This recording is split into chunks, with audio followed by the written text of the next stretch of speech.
I stay with my niggas, in the field with my niggas. We just chasing these figures, no time for the feelings. We just want all the millions, we just want all the millions. We just want all the millions. Yeah. I stay with my niggas, in the field with my niggas. We just chasing these figures, no time for the feelings. We just want all the millions, we just want all the millions. We just want all the millions. Yeah. All of my niggas, they work like some Mexicans. All my niggas need medicine. Yeah. Yo, gang, what's good, gang? What's good, gang?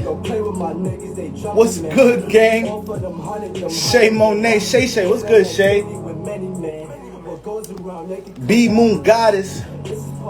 Gang in the building, 610 Aquarius. The big homies in the building. Y'all make sure y'all tap into 610 Aquarius, man.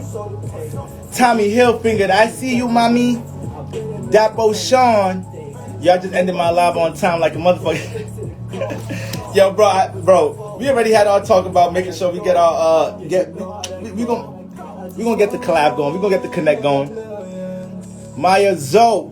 I hope. Yo, listen, if I ever butcher y'all names, family, y'all make sure y'all DM me like, hey, bro, you an air sign. I thought y'all could read well. I thought y'all deal with words and intellect well. You fucked my whole name up. Sometimes when I get on live, y'all, I be too amped to connect with y'all, so I get a little dyslexic, y'all. Y'all got motherfucking little ass words start fucking with me and shit. I might have to get some reading glasses on their ass, but yeah. So y'all make sure y'all let me know if I ever butcher names. Nubian Queen, Miss Douglas, Belle Papillon, Belle Chechi. It ain't alive until Chechi's in the building. It ain't alive until Chechi's in the building. Now, okay, we gonna have a live tonight. Lex Angelis. All right. Black Hippie 333. All right, Susu. Remy in the building. All right, Snazzy Star. Okay. Jazzy B6112. Balmain Briefs. Oh, you getting money. Balmain Briefs? Damn.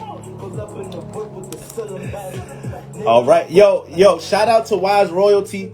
Man, shout out to her tapping in today, man. I used to be all up on Wise Royalty page. You know, I still be tapping in, you feel me? But, you know, that woman is just too much wisdom for her time, man. Ahead of her time with the game. So I appreciate everybody that's tapping in today from Wise Royalty page, you feel me?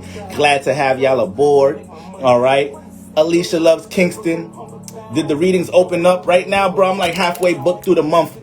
All right, I'm like halfway booked through the month right now. Star Helmsley in the building. Yo, bro, I need to get some new crystal jewelry. I need the planet joints. I meant to DM you yesterday. Y'all make sure y'all tap in with Star Helmsman. Y'all need y'all crystal bracelets. Y'all need y'all crystal necklaces. Yo, bro, I need the planet joint. That joint is hard. The joint Dolo be rocking. I figured you the one that made that. You feel me? So y'all tap into his boutique. Bro, not playing. Shout out to the Soul Group, all right? So, yeah, bro, I'm putting in an order this weekend or something. I got to holler at you. Glamour Minx finally caught alive. Yup. Deanna, I see you, baby. Golden Confucius.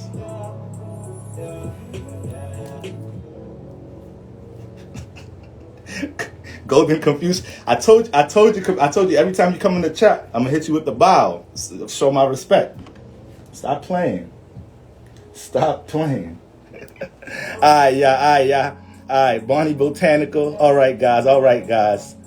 Wellness by Willow. Yes. Wise Royalty. She's a beast. Naya Amari. Alright, guys. So, yeah, family. I need you. Come on, bro. Like, I don't mean to be bougie, bro. I'm a whole cat, moon, cat, rise, but I need some fire custom shit, bro. I need some shit that's not on the site, bro. You need to let me. I need to be able to boast. I need to be able to act like, you know, us heavy Capricorn energies. We be wanting to make it sound like we got the best motherfucking resources, the best contacts in the world. Like, yeah, you can't just buy this anywhere, bro. Yeah, you gotta make sure you tap in with a nigga that's, you feel me, that's plugged in to get some shit like this. So give me a call sometime this week or something. Hit me on Thursdays. I'm free on Thursdays. You feel me? I'm busy throughout the week. Capricorns, y'all niggas better cut that shit out. Capricorn be a whole delivery man and think they the most. Capricorns could be pizza delivery men. But them niggas think they the most plugged in nigga in the world. Like, yeah, man, I got this business here. It's gonna get motherfuckers up out of here, man. What business, Capricorn? You've been delivering for Domino's for the past 2.5 years. Every time I see you, you talk about you got a new business. Every time I see your ass, you talk about you got a new business. You got something in the... Yeah, I got something in the works. That's they shit right there. That's the Capricorn shit. Yeah, bro, I got some shit in the works. That shit I told you about before, that ain't shit. That ain't shit. That market saturated and shit and everything. This shit right here, bro, I'm telling you, you better get on it before everybody get on this shit. Goddamn Capricorns. See, I'm just a Cap Moon rising, so y'all, like I tell y'all all the time, man, y'all cannot confuse different placements. Y'all can't think because you a Taurus sun, you feel me? You can't think because you a Taurus sun is the same thing as a Taurus moon. Guys, these are literally complete different energies. Like completely different. Okay? There's gonna be some things that's in common, of course, but it's different, guys. If you a Libra sun and you dealing with a Libra rising, that's y'all got different shit going on. It's a different energy, okay? So yeah, there's a lot of bougie signs out there. There's a lot of bougie signs but that's the thing. When it comes to like a Capricorn, you know, Naya just said she a Pisces. She said we could low-key be like that too. Yup, because they stay in the subconscious. They stay in the imagination. You feel me? So y'all thrive off the imagination of something. Y'all thrive off the potential of something. Y'all thrive off of it so much that y'all start thinking like, because subconsciously you understand that's all it takes. Signs like Pisces, Capricorns, Scorpios, Aquariuses, Tauruses, Geminis, Leos. Leos is a little different though. They're active. You got them lazy Leos, but then you got Leos that work shit into existence. Like they bring shit straight down into reality. You be like, damn, they get active. They busy. They not playing when they say they got something in their imagination. So you got them signs off there. They thrive so much off the imagination, the idea. Okay, it's just making sure the rest of your vessel is making sure your vessel is actually active and is actually taking the actions towards it. But them signs, them subconscious signs, the feminine signs, a lot of them earth and water signs, they understand that the vision, the idea, the imagination, the dream, the aspiration, they subconsciously understand that you're halfway that you're halfway there once you have that. That they know that. They subconsciously know. Once I got the idea, the plan, I'm halfway there. So those signs, y'all got to make sure that y'all don't stay content there. All right? Then you got other signs that, you feel me, could be real linear, real practical, real realistic at times. And then they got to make sure they match their work ethic or how they deal with reality with their imagination. AKA, they can't be looking at their imagination like that, like it's some shit that, you feel me, they can't use. All right? So, you know, we've been talking about a whole bunch of energies this week, talking about visions, imagination, because it's Leo season. All right? Even on my Patreon right now, I'm emphasizing a lot of energies dealing with gaining attention, using your sun sign to work certain esoteric tricks to gain awareness for certain projects, things that you're creatively into. All right, guys? So y'all got to understand, man, manifesting, bringing things into reality, it's a process with a couple of ingredients. It's not just one thing. All right? Y'all got to make sure y'all look at y'all visions and y'all imagination and y'all creativity like, okay, that's where it starts. I asked y'all, hold on, y'all.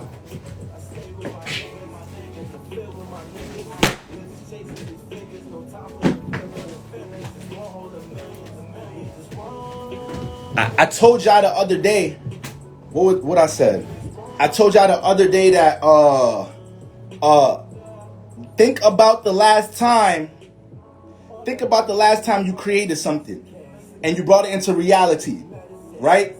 It started up here first. You can't, how do you create something without an imagination? How do you create something without an idea first? You don't just stumble into some shit and create some shit today. Like, that shit takes some mental, spiritual stimulation first. All right? So we have to make sure, regardless of what energies we working with, that we appreciate the imagination, that we appreciate a vision. You cannot be catching creative, and this is what Leo season has. Listen, we already a week and change into Leo season, so the things I'm talking about right now is y'all already feeling it. Y'all already active in it. You can't be catching creative visions and looking at them like, whoa, that was creative. Like, okay, can't wait till Bro go on live though, or can't wait till Love and Hip Hop come on. Motherfucker, you just had $1 million idea, but because it's a vision, it's an idea, it's just in your head. You not looking at it like that. You just thinking you just daydreaming on some shit.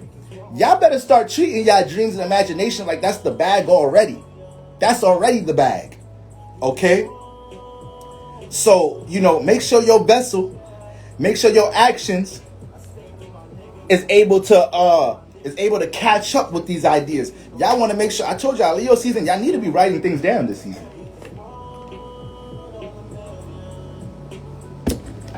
Y'all need to be writing things down this season. All right? I've been writing, this is the first week into this shit, and I've been writing my notepad. It's like I got to keep my notepad next to me. All the goddamn ideas I be having. And I'm working on so many things. It's like, damn, I know I can't work on this right now. I know I don't have time for this. But it ain't no way I'm going to let this shit just come in my subconscious and leave. I gotta store it somewhere. Y'all got to start treating y'all dreams and imagination like bread. Like money. Y'all don't be letting well, some of us do be letting our money just go anywhere. Some of us do be letting some of us ain't shit when it come to money management. All right? But y'all get the idea. For the most part, y'all gotta start treating y'all imaginations and dreams and ideas like they bread. You just ain't cash out yet. That's it. You just ain't cash out yet. But that shit money. That's just something you could use. All right? Everybody that's up, wealthy, rich, or got career going in some type of, positive motion based off of, what they're doing. They knew they was going to cash out on their dream sooner or later. They knew that shit. They knew it. They knew it in some of their darkest times. Like, damn, it's just, I know all this energy and time is going to go into something. It's going to go into something. I know it's going to be reciprocated, come back in some type of way. We always talk about karma. We always bring up the word karma with a negative connotation to it. Every time we talk about karma, see somebody talk about karma or a post on karma on motherfucking social media or something, we always got a negative connotation to it. It always got to be something bad happening. People receiving good karma all day, every day. Some people putting in their dues. Some people putting in their work. They putting in their time into certain things, and they know their good karma's coming. They know they can't see everything that's about to come their way, but they know something's gonna be reciprocated from it. You feel me? So that has to go towards everything you guys are working on. That has to go towards everything, all your aspirations, all your dreams. You feel me? The more you hustle that shit, the more time y'all put into that shit, you gon' cash out sooner or later. At least that's how I think about my shit. See, people got different mindsets about shit. I'm gonna cash out on the shit I'm putting my blood, sweat, and tears into. All right, motherfuckers that make sacrifices is gonna see the motherfucking pot of gold at the end of the damn rainbow. I tell you that shit. So y'all need to make sure y'all take that gem with y'all during Leo season, cause all Leo season is doing to y'all right now. All Leo season has been doing to y'all right now.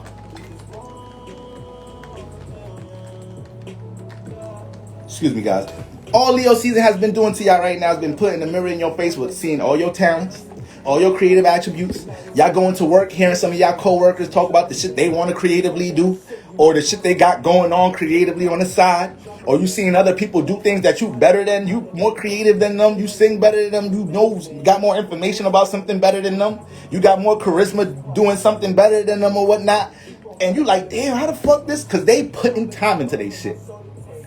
They ready to cash out on their shit. Listen, y'all be hearing me. I be hating on hip hop today. I be hating on hip hop today. I can't stand hip hop today because there's some dope artists in the game, but the amount of copying and the same flows and the same shit is at all time high. Back in the 90s, back in early 2000s, that was not how the game was. Listen, I come from the 106 in Park Rap City generation. I come from hearing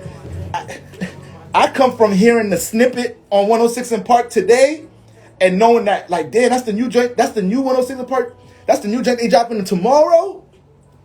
That we ain't have IG snippets and all that. We ain't had that shit. We ain't have Kanye West, Sha'Carri Richardson commercials to see the. We ain't had that shit. We had 106 in Park, new joint of the week dropping on Wednesday. We like, oh shit, that joint by Hove. You heard that shit with Hove on the Black? Excuse me.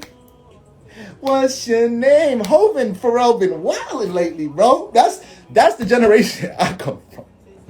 So these young niggas don't know nothing about every rapper being different. Back then it was you. Today every rapper's the same. Back then every rapper, you had all different type of characters. And that's what made hip hop so fucking special. Cause you ain't know who was gonna come out next. You ain't know you got a Ludacris nigga here, you got a Young Jeezy nigga here, you got Snoop Dogg over here, you got Nas over here, you got Hove over here, you got Eminem over here, you got this producer over here. Even when it comes to R&B, music and shit, I was just bumping some Destiny Childs the other day. That motherfucker, what's the name of that shit? My Breath. Ain't on, and lose my breath. Like the production, everything was just different back then. Everything was just original with music back then. You feel me? So that's why that video with T-Pain going off on niggas talking about like, yo, can somebody bring out something new? And he could say that. He's a hit maker. He's a hit maker, so he can talk all the shit he want to talk. You feel me? Shit, if anything, he was a trendsetter. So it was like, right, 3LW, even the one hit. Listen, some of these niggas ain't got shit on the one hit wonders back then. I don't even know if 3LW considered a one hit wonder, but like, we have one hit wonders that was the shit back in the early 2090s. Niggas ain't even fucking with them. So yeah, family, like, I say all of that to say, you feel me, we are in one of the most creative times of the year. But, you know, it's not just about, you know, your creativity. It's about you making sure you're aware of what you're creative with. That's the huge emphasis Leo season. You making sure that you are aware what you're creative about. Or this sun in Leo is going to keep forcing that on you. It's going to keep using different circumstances, different experiences, different people, places, and things for you to see that energy. And as we travel through different moon energies, it's a different shift to how we do it. So these past couple of days, we've been dealing with this Aries moon energy. So y'all probably been coming in contact with individuals that's real fired up, real egotistical, real in their own head about the shit that they could creatively do. And that should probably make you a little intimidated. I remember Talib Kweli did an interview about Kanye West, and he talking about Kanye West when Kanye West first came in the game, and he was like, you know what's the thing about Kanye West? He is so confident in himself that when he walks in the room, he makes you question how confident you are in yourself, because he's that confident that it makes everybody in the room uncomfortable because they realize they're not in that type of bag. I hope that he need to hurry up and drop that Donda. It sounded like he back in his Yeezy bag, but I ain't gonna get gassed too quick because I ain't really feeling the last Ye album. So I don't know. I hope he back in that Yeezy bag. He's single. He don't got Kim K Libra nagging ass on. Kim K a Libra moon Pisces, son. I know she nags. She got all that damn Venus, and I know she be nagging. I already know. Kanye, we have to schedule this for North. No, Kanye, no. Kanye, yay, no. Like, she probably just naggy. Libras, us air signs, we could be annoying. I know. I'm so annoying when I'm talking to people. I'm always telling them that I'm about to finish my sentence. Like hold on, bro. Not to cut you off, but real quick. I'm about to pass it right back. But you got it. So I know we annoying. That's how I talk. I'm always telling you when I'm about to finish. How a nigga telling you when he about to finish his sentence? What you mean? You talk that much? You gotta let me know. It's gonna be another 3 minutes before you finish what you gotta say and pass it back. So we annoying. We annoying. Libras is annoying. Geminis talk too goddamn much. Look, y'all could play a joke on the Geminis. If y'all got Gemini siblings, parents, children, your partner Gemini, let them talk. See how long they could talk without you saying anything. They gonna break their own records. They gonna break their own records every day. Monday was 10 minutes straight. Tuesday was 12 minutes. Let's see if we can hit 15. Wednesday they hit 18. You're like, damn. This motherfucker talked. A sitcom is a half an hour. How you talking 15 minutes out of a sitcom? You talk through 2 commercial segments. You ain't hear me not reply to none of that? How you ask me 6 questions and I ain't answer none of them? Gemini. Geminis, how y'all be asking us questions and y'all not even, Geminis, y'all asking us questions, not even waiting for the reply. Y'all be answering the question for us. Like, hey, bro, you ever went to that restaurant down there on 34th Street? Matter of fact, shit. Now, I heard it's good already, so, damn, we might as well just find a day out the week to go out and hit there. I didn't even answer. What's the point of asking me in the first place, John? Like, you're not going to let me answer the question. So you just going to, that be them 2 motherfuckers. That's the 2 motherfuckers in your head. You don't realize how to just channel one of them for this kind of conversation. You're not even realizing that. You're not even realizing that you're having this conversation with yourself, but you're just doing it out loud. But you're using me as a representation as the other person in your head. You know you're talking to yourself right now. You just think you're talking to me because I'm the physical representation. You ain't talking to me. You're talking to yourself. So that's that Gemini shit. Then Aquarius is, man, them niggas is just, you don't want to have conversations with them niggas sometimes. At least the Libra and the Geminis, you know we gonna reply to you. At least you know that. At least you know that. Aquarius is, them niggas change the subject on your ass.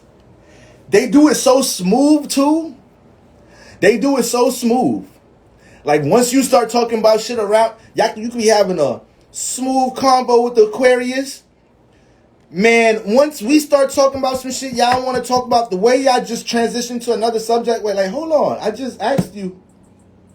But if you around Aquarius long enough, if you date an Aquarius long enough, if you got Aquarius best friend siblings long enough, you start you pick up on it now. Like you don't even get mad about it no more. You just know you brought up some shit that they don't give a fuck about, and you know you're gonna hurt your head trying to be like, yo, bro, did you hear what I even just said?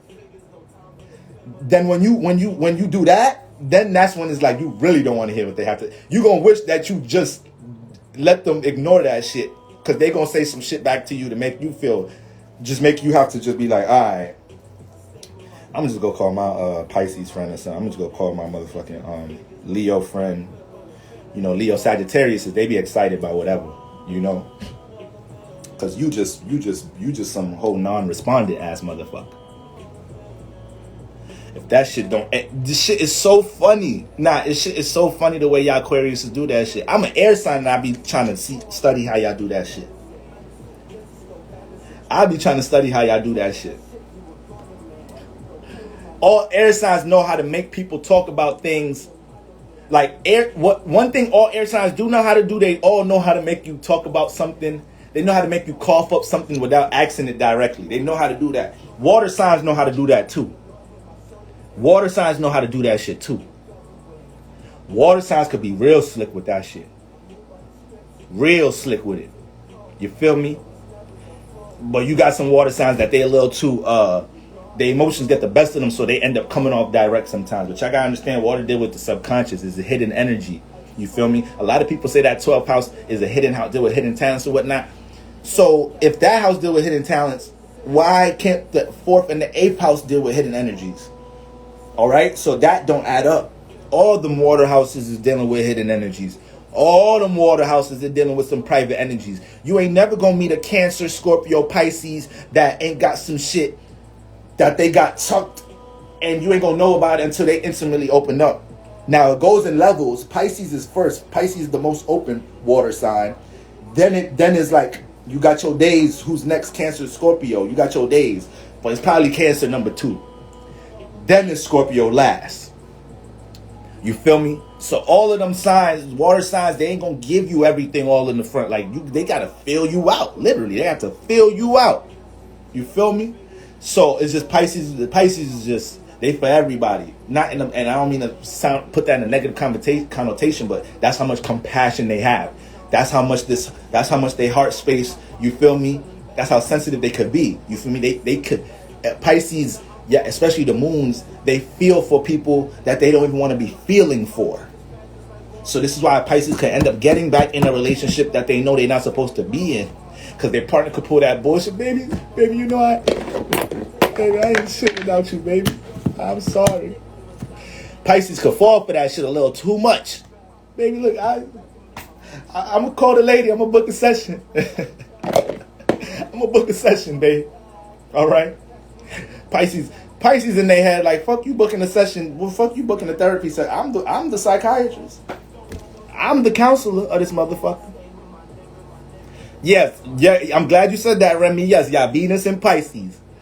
Once a motherfucker start them tears, or they and see, people's spirits know what they doing. People's spirits know what they. Baby, my life wasn't shit before you came into my life. They know how to play on y'all Pisces compassion, man. Y'all, if you did that to a Pisces before, shame on you. Shame on your ass. I'm a Libra, so I done pull all the toxic tricks out the book, so I could call y'all out. I done pull all the toxic tricks out the book already. All right, I've been there. I done did it all. Okay, so I could, I'm owning up to my shit. I get to call everybody else out too on their bullshit. All right. So Pisces, man, so I can tell y'all Pisces, man, boundaries. That's the theme in this lifetime, goddammit. That's the theme. All right. So that's just a little warm up talk about everybody else. I might as well go through all the signs now. The earth signs, y'all gotta understand, earth signs is a feminine energy. AKA feminine energies, they receive first. They understand first. They need a, you feel me, soak it in first before they push anything out. So y'all be dealing with some earth signs.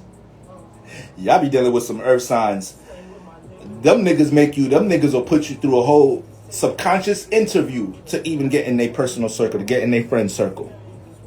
You dating this earth sign, you trying to get cool with this earth sign at work or something. It's earth. Earth don't move like that. Like the earth is stable. So it's like you try to influence earth signs to do shit, they ain't gonna budge. You try to give an earth sign advice about something. Sometimes they look at you like you dumb. Like sometimes earth signs, yo, a lot of signs be taking shit personal, but earth signs, dumb niggas, man, you try to give them some advice about something. Don't give an earth sign advice about something they already knew. Don't do that. Make sure they don't know about what you're trying to give them advice about before you give them advice. They really gonna look at you like they gonna make you feel so inadequate. They gonna make you feel so dumb. And all you're gonna be thinking in your head is like, damn, I just tried to help this person out. I just try to show them a new way how to do something. You feel me? So if you come to a Taurus with a business idea or some shit, Taurus got sometimes be jumping into that God complex. Taurus can have that sometimes. Taurus can have a little mini God complex at times, because they rule the physical realm. So it ain't too much in the physical realm that they don't know about. So you start telling the Taurus about how to make money or some shit, or how to get a business, they gonna start looking at you like you just got onto that. Yeah, my cousin been doing that shit. Like, yeah, I could have been doing that shit if I. You like, all right, whatever, man. I'm just trying to. This motherfucking Taurus just. So you so stable. You just the most stable motherfucker in the world. We can't circulate no resources around. You don't need nothing from us. Okay. So that's the Taurus energy. Then you got Virgos. Virgos is the one that listen the most out of all the earth signs, though. They listen the most. I like to say They listen the most. They're the most understanding, and they also the most emotional. They the most emotional earth sign. So the only thing with them though is because they so damn intelligent. You feel me? They may feel vulnerable when you try to teach them something. So it's like if they got that little shift of feeling like, all right, like they mind when somebody's schooling them in their head, they be like, okay, is this like this how they thinking in their head? Like, all right, this is useful. This sounds useful, but damn, what about me make this person think that like, do I look like I didn't know how to do that? Like, but damn, this shit makes sense what they saying though. But like, damn, like what? They just so critical. They so critical. So, and once again, I think I said this in the other live. There ain't nothing that you gonna tell a Virgo for real about themselves that they wasn't already beating themselves up in the head about. So if a Virgo lost a game as an athlete or something, we got the Olympics going on. If a Virgo's doing gymnastics or some shit, and she's in the championship or some shit, and she fucked up her triple somersault, flip, dip, motherfucking whatever. She is beating before she gets in the locker room, before they hold her hand up for second place, get the silver medal, after all that shit is over and it's time for her to talk to her trainer in the locker room, she or he is beating themselves the fuck up mentally. Like if y'all can hear the way Virgos is critical in their head, y'all probably would be, if y'all could feel it or hear it, y'all could probably feel it at times if you're real close with a Virgo. If you date a Virgo, you end up being their counselor. You end up being Virgo's counselors. But Virgos will turn you into a psychiatrist. You don't need to go to school. You don't need to go to school for that shit. You just need to date a Virgo. You just need to have a Virgo child. You just need to have a Virgo friend. You gonna naturally get all the credentials and experience you need to help counsel motherfuckers and calm their goddamn nervous system. But if y'all could hear out loud the way Virgos talk to themselves after they don't do something according to their standard, y'all would feel bad for them so much. Like, oh my God, like I couldn't endure talking to myself like this. I could not put myself through all of that. I thought I was hard on myself. Not like this Virgo. Not like this Virgo. It's the perfectionist, man. It's the perfectionist, you feel me? So that's what you got going on over there. But they mutable. The mutable signs are the most flexible and adaptable. So when we look at the earth signs, it's like Taurus is, once again, I always say Taurus is like the tree. It's the motherfucking, you feel me? It's stable, it's planted, it's been planted, it's been grounded, it knows its worth, all right? It understands how sturdy and stable it is, how much common sense and practicality it has, and it don't need to watch anybody else build. If anything, we lean on the tree for shade. We lean on the tree for fruits that it bears. AKA, this is what I'm talking about with Taurus ruling the physical realm. Y'all got to learn how to utilize y'all resources. Y'all got to learn to be aware of y'all resources. The moon is going into Taurus this weekend, so I want to talk about current transits for the weekend before I start taking some questions. But that's that Taurus earth energy. So this is why they may look at you like, nigga, motherfuckers lean on me. How you going to tell me how to make some money? How you going to tell me how to do my job at work better? I'm the motherfucker keeping this shit in order. This is why Taurus is going to manifest being the manager at the restaurant. They're going to manifest getting promoted quicker than anybody else because the motherfucker, whoever the authority is, start looking at the Taurus like, God damn, before I hired this motherfucker, this place was upside down. This motherfucking place was upside down before I hired the damn Taurus. You feel me? Virgos too.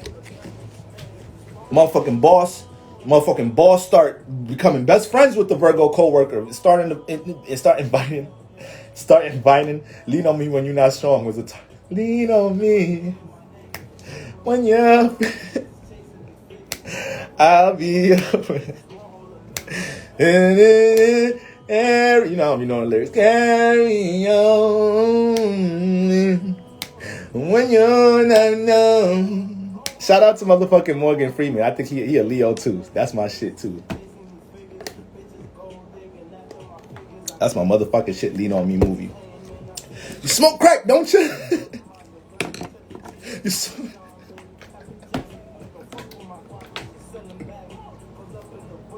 the Leos, my nigga. It's the best natural actors. How many actors? Listen, that Leo energy could jump into any character. It don't matter. Certain signs become such great actors because they don't realize they acting. Let that sink real quick. Let that sink what I just said real quick. Say that to yourself real quick. Some signs is great actors because they don't realize they acting. They that person. Leos, Pisces, Geminis. Geminis is so underrated when it comes into acting, especially writing the scripts, especially improvising. A lot of Geminis, I'm pretty sure most Gemini actors, they improvise so much. Virgos could do this too. Virgos could improvise like shit if they got a script for something because it's Mercury. So in the middle of working on something, a Virgo knows what to change. It's going to get that natural instinct. So it's like they could read the script, know the script. But in the midst of the audition, in the midst of it, like, Chris Tucker's a Virgo. Chris Tucker's a Virgo. Y'all think Friday don't got... He was doing a lot of improvising in that shit. You could probably watch Friday and see what parts is like, okay, that was Chris Tucker. That wasn't Ice Cube and the writers. That part right there was Chris Tucker.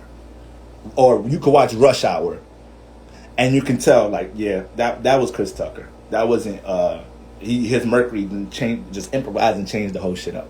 So back to career. That's why a manager or a boss or owner, they hire a motherfucking Virgo. They don't want the Virgo to leave that job. They don't want the Virgo to leave. Hell no. It's a nightmare once your Virgo coworker or Virgo employee talking about like, yeah, I think I'm about to put my 2 weeks notice in. You like, no, please don't do this to me right now. Don't do this to me right now. Please. What you want? A promotion? What you want? If you want to be employee of the month again? What you need? The motherfuckers do not want to be letting their Virgos go.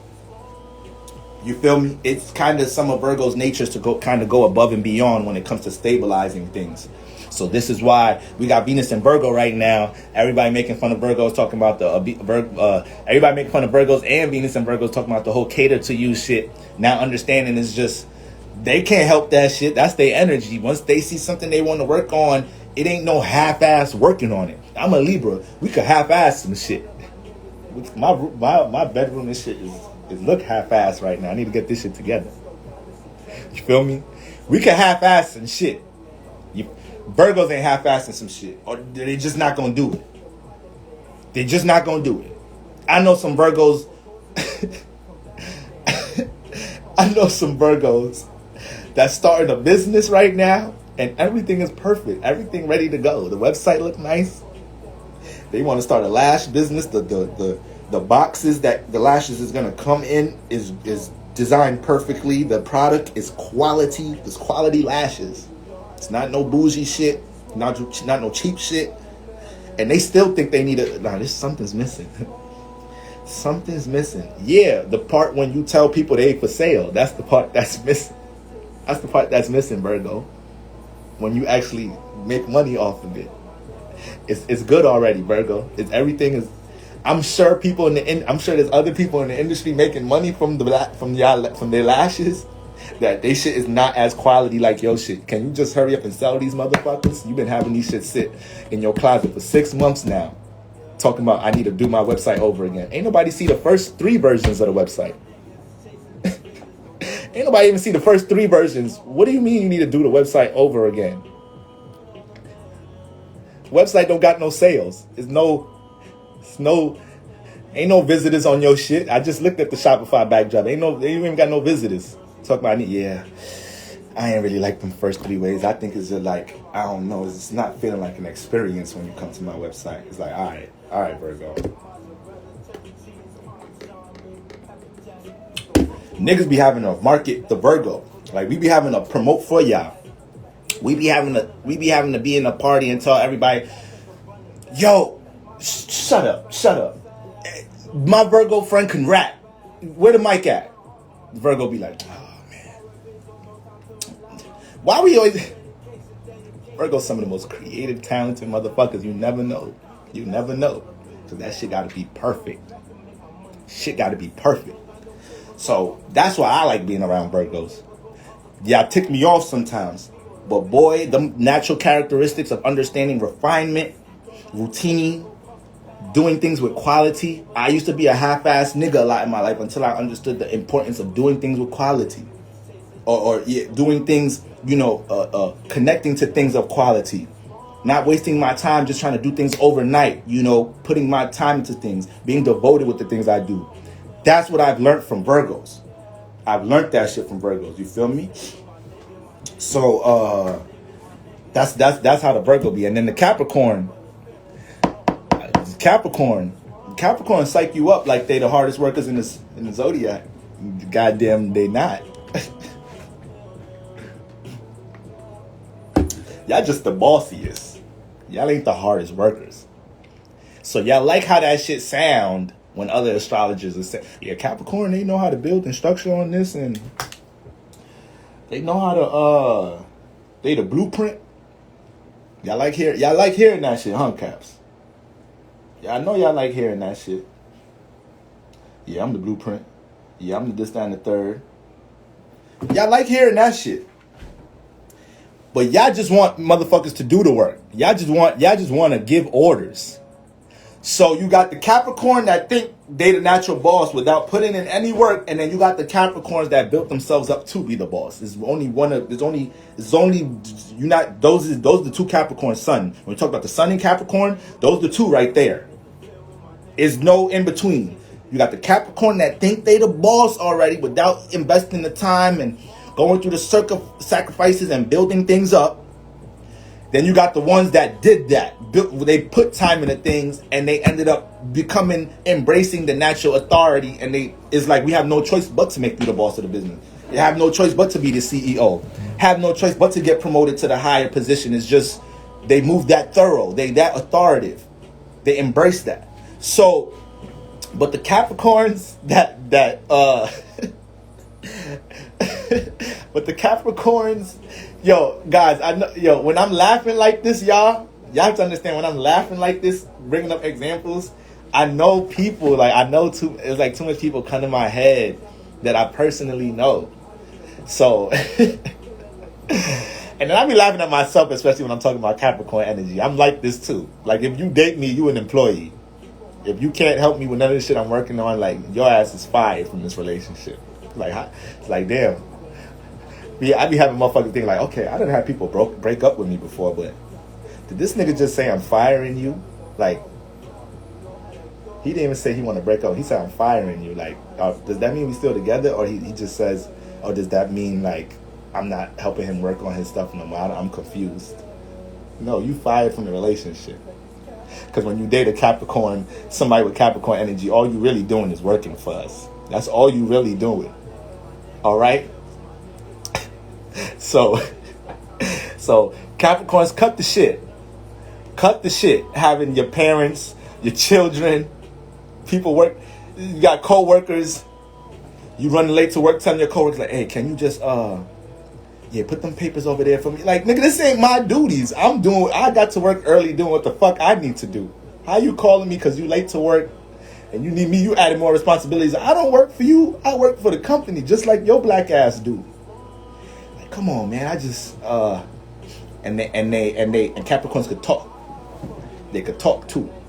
Aquariuses too. The Capricorn and Aquarius, they know how to talk to you, to psych you up, to do shit. To put in certain work for them, to go on certain journeys and missions with their ass. This Capricorn and Aquarius sun, they know how to do that shit. Especially if it's the Capricorns with Mercury in Aquarius, and then the Aquariuses with Mercury in Aquarius, or the Capricorn, or the Mercury in Capricorn, because y'all know Mercury's only gonna be in your sun sign, the sign before or after. So the ones that got Mercury in they sign with that Saturn shit. It's not like in Pisces or the Capricorn don't got it in Sag. Oh, man. You think they're an air sign the way they talk to you. Mayazo said Libra 2. Or Mayazo, excuse me if I pronounced it wrong. Libra's 2. Where Saturn exalted at, it's exalted in Libra. So Capricorn and Libras will have you do all the work in the group project. And then when And then when y'all get an A+ for the group project, they giving everybody out accolades and shit. Like they was like, yo, good job, y'all. Yo, good job. Y'all really put y'all foot in this motherfucker. Like, I love how y'all came together and got this.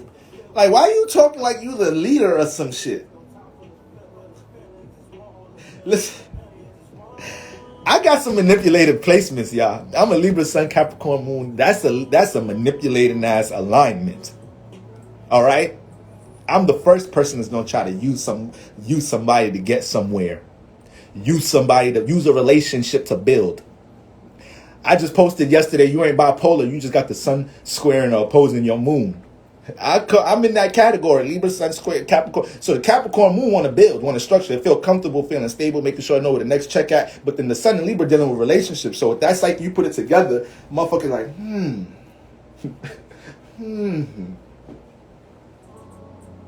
that person know that person, and that person do that. This person like my charm, but I really need to pay this bill by the end of the month.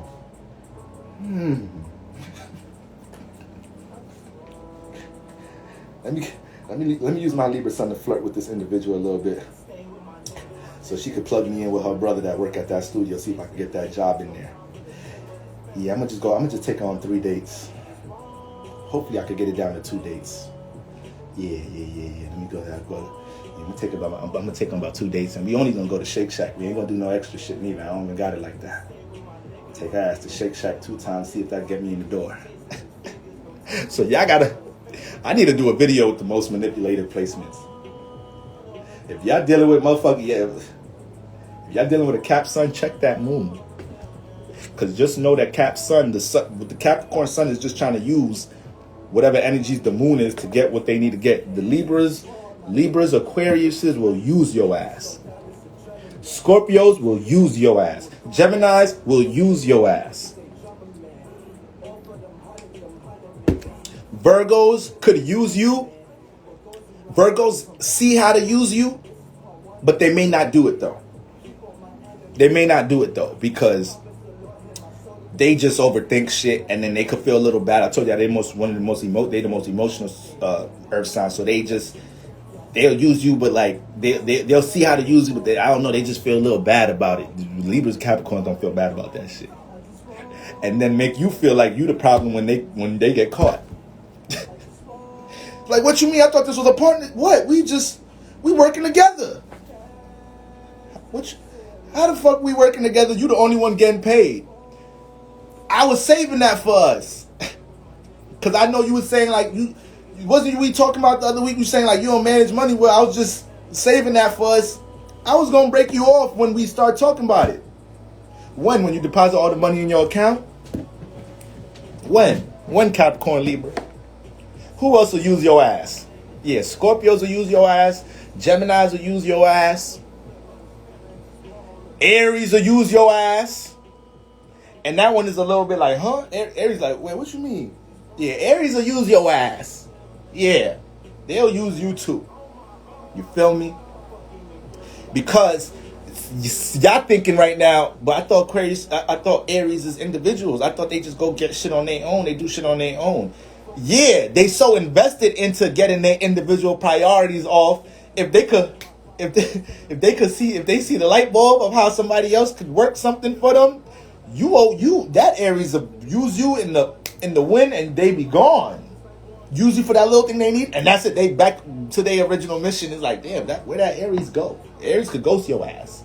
You got Aries, Aquariuses. Goddamn, they'll use your ass. Oh my God. Make you feel included. That's the thing. These signs know how to make you feel included.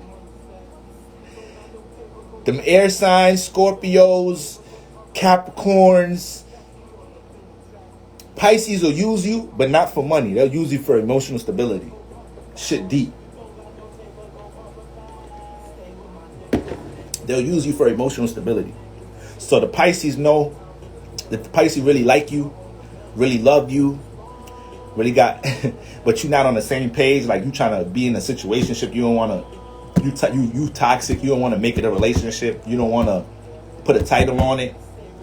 And you got the Pisces up in the air with their feelings. They know how to psych you up to make you spend that night with them. They know how to psych you up to go on that vacation with them. They know how to ooh, Pisces. When they got feelings for you, the manipulation energy goes to godlike levels. Pisces, Venus in Pisces, Pisces moons. When they have feelings for you, just know if you in some shit, if you're not about to marry them, be in a relationship with them, you done fucked up. They's not the ones. I love Pisces. I fucking love Pisces. But goddamn. I'm trying to think like a movie example or something, but they's not the one. You don't play with Pisces if you're not about to really share that romance, share that love, embrace the connection. Don't play with them. Leave them alone. They take that shit seriously. All right? You might fuck with an air sign or something and then manipulate them or like play them. They probably get over it quick. Get a rebound or something. They the relationship signs. Earth signs probably psych themselves out to think you play an earth sign or something. They're just going, if you manipulate them or some shit in a situationship or something, they may just psych themselves up, be like, yo, fuck them. Let me get money. Let me keep getting money. Like, fuck it. I got my reality to work with. So I got more responsibility. They psych themselves up like that 9 out of 10 times. Fire signs be in their feelings about some shit. Fire signs, there's certain signs you do not play with when it comes to love. Like, don't play with them. Don't play with an Aries when it comes to love. Don't play with a Pisces when it comes to love. Don't play with a Scorpio when it comes to love. Don't play with a Virgo. Don't play with a Virgo when it comes to love. These are the signs y'all don't want to jump into situationships with. Some signs you may be able to get along with it. Like some signs may be able to be like, okay, we can just do our thing, whatever. We kick it. Well, now we see where, quote unquote, we see where it go. That's the situation. We just building. So what are we? I thought we was just building. We just those them toxic situation phrases right there.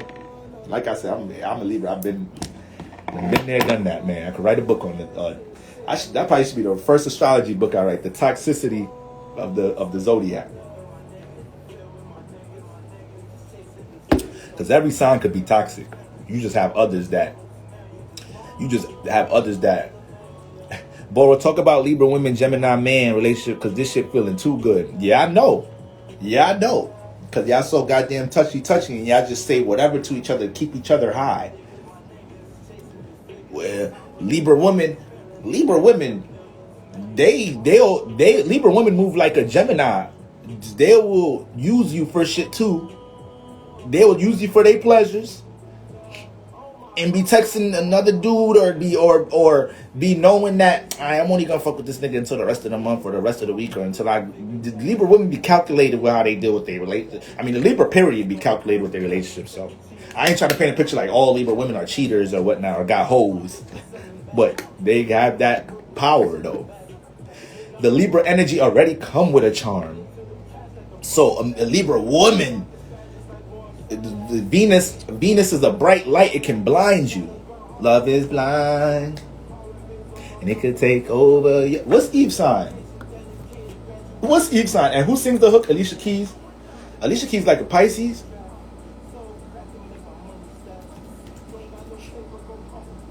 Eve is a Gemini.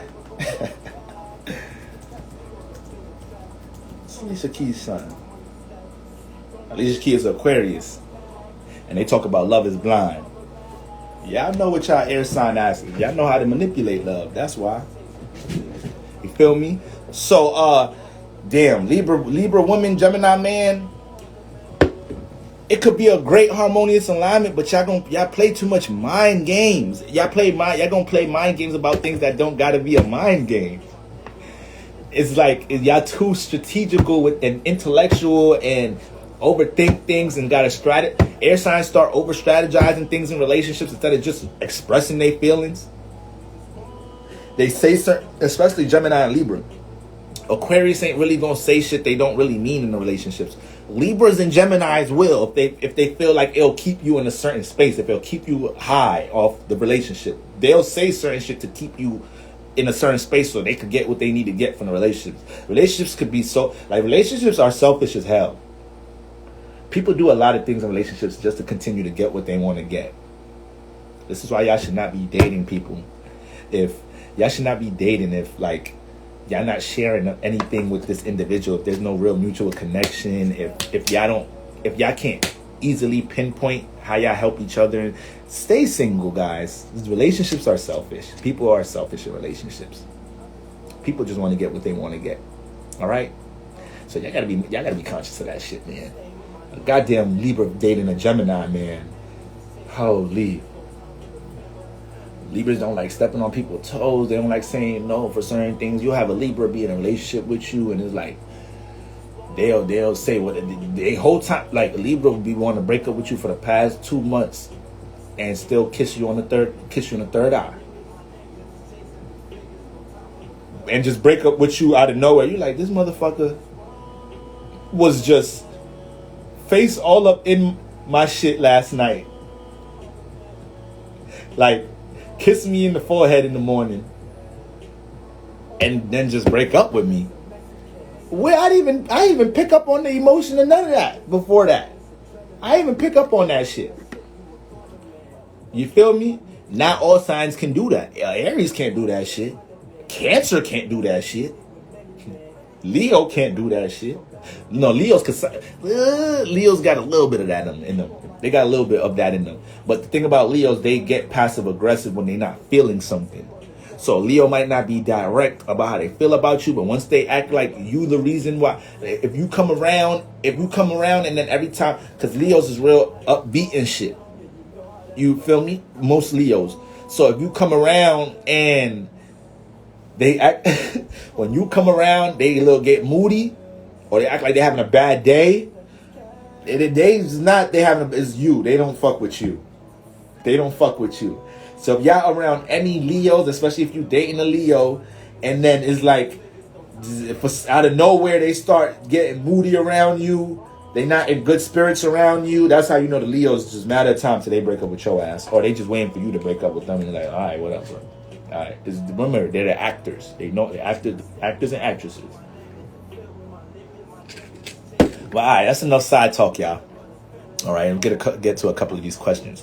So, guys, we've been dealing with this Aries moon transit. Okay, guys, we've been dealing with this Aries moon transit while the sun was in Leo. This double fire.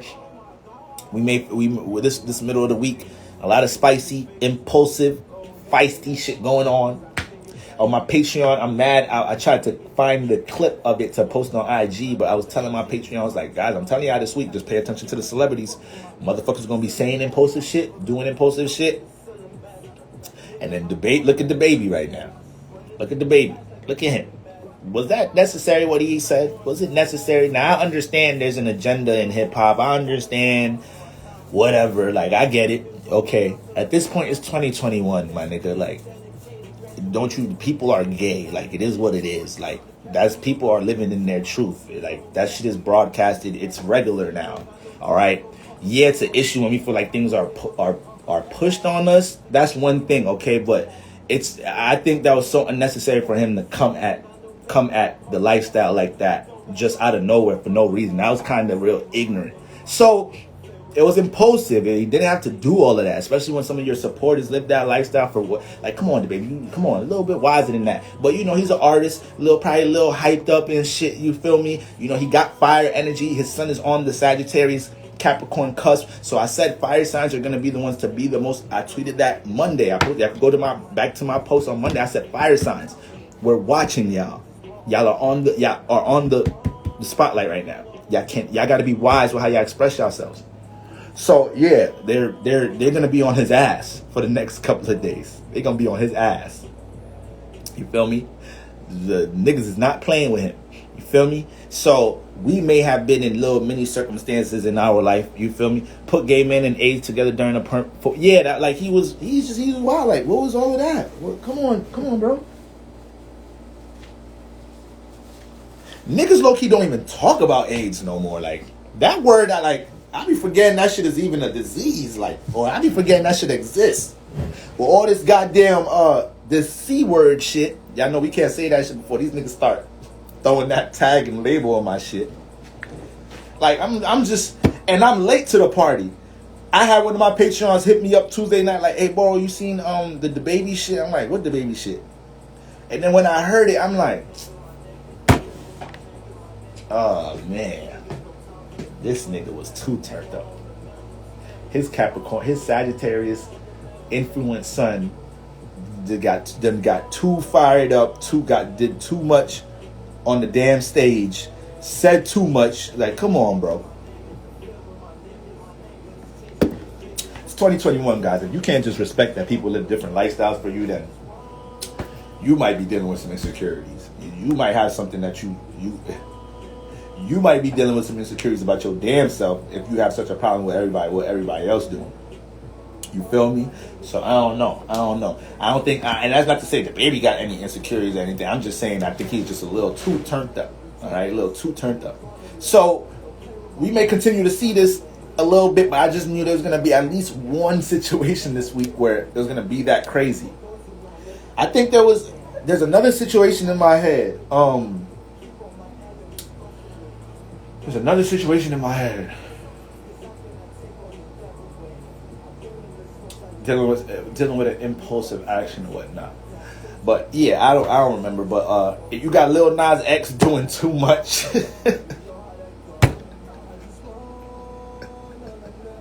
Lil Nas X is such a troll, son. Yo, let me pull up his chart, because I know he an Aries son, but he got big troll energy. Like he giving me Leo vibes. Like he know how to get attention. He know how to shock the world. He know how to stay in the tabloids. Like there's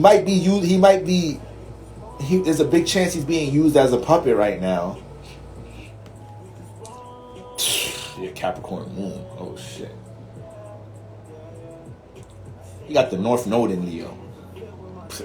See, he's doing a good job with his spiritual path, right? He's doing a good job. He embracing the stage. He embracing that. He embracing the spotlight. I tell you that. He's definitely doing that.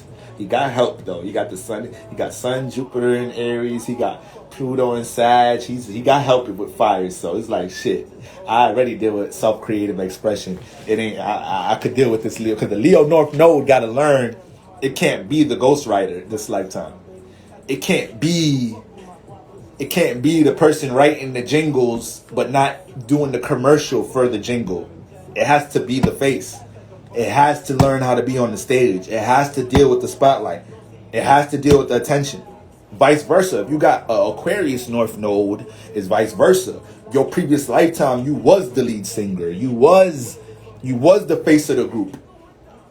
You was center stage with everything. We did praise you. So now, I just type it in on Astro thing. I just type it in on Google. So y'all could like. So, yeah, he got. You see his motherfucking Pluto and Sag over here, and then he got motherfucking. Look at all this energy. He got all this. He got the Sun and Jupiter in Aries. So this is what I was trying to teach y'all yesterday. So this is a perfect example. He got the North Node in Leo. So in this lifetime, the North Node is not an energy that y'all go out and act on. When y'all get a reading from the Lucky Libra, there's going to be things I tell y'all that y'all got to put energy into. The North Node is not something you put energy into. You are pushed into that. You are pushed to deal with that energy. So, excuse me. So with his North Node in Leo, once again, he has to learn how to embrace being on the spotlight. He can't be behind the curtains. He has to learn how to deal with self-expression, deal with the ridicule, deal with everything that comes with being in the light. That's all my North Node in Leos deal with. AKA, if you got the North Node in Leo, all your life you've been pushed to be on the stage. All your life you've been dealing with being center stage. All your life you've been pushed with learning how to deal with the attention. You feel me? And learning how to take, your ability to associate yourself, AKA South Node in Aquarius, what he brought here, how to his whole previous lifetime, once again, he was the one learning how to do things behind the scenes. He knew how to associate with other people, connect other people. He was the plug. You feel me? He had the information. He was the network source. Okay, he had the resources. He knew how to build things for others to gain attention. Nah, this you got Lil Nas X. You got to be the attention this lifetime. So he's pushed into dealing with that shit. But he got these energies already in fire, so this helps it out, aka it's a trine. You know, when you look at the chart, by default, they don't got his house system, so this is why we don't see no numbers on the crust, aka the crust. You know, like chart look like a piece of pie. That's why we don't see no houses labeled. They don't got his birth time. But just because he got energies in fire, you know, he got energies in Sagittarius over here, that helps it out. These energies are naturally pushing him to deal with expression. The sun in Aries is pushing him to be seen for his passions. This is why I was already, y'all see this video. I don't know how many of y'all watched it. The video I just posted on YouTube earlier this week, how to gain attention and popularity and notoriety just using your sun sign. You know, I'm about to do a part 2 for it. And I just went through the elements in part 1. Part 2, I'm going to do each sign. If you are Aries, you can naturally gain attention by embracing, expressing your individuality. No matter how reckless it comes off, no matter how opposing it is, if you are Aries, you can express what you don't like. You can make a YouTube talking about the shit you don't like and the shit you hate. That shit is out of here. It's out of here. You may deal with a lot of criticism, but what Aries don't deal with a lot of criticism?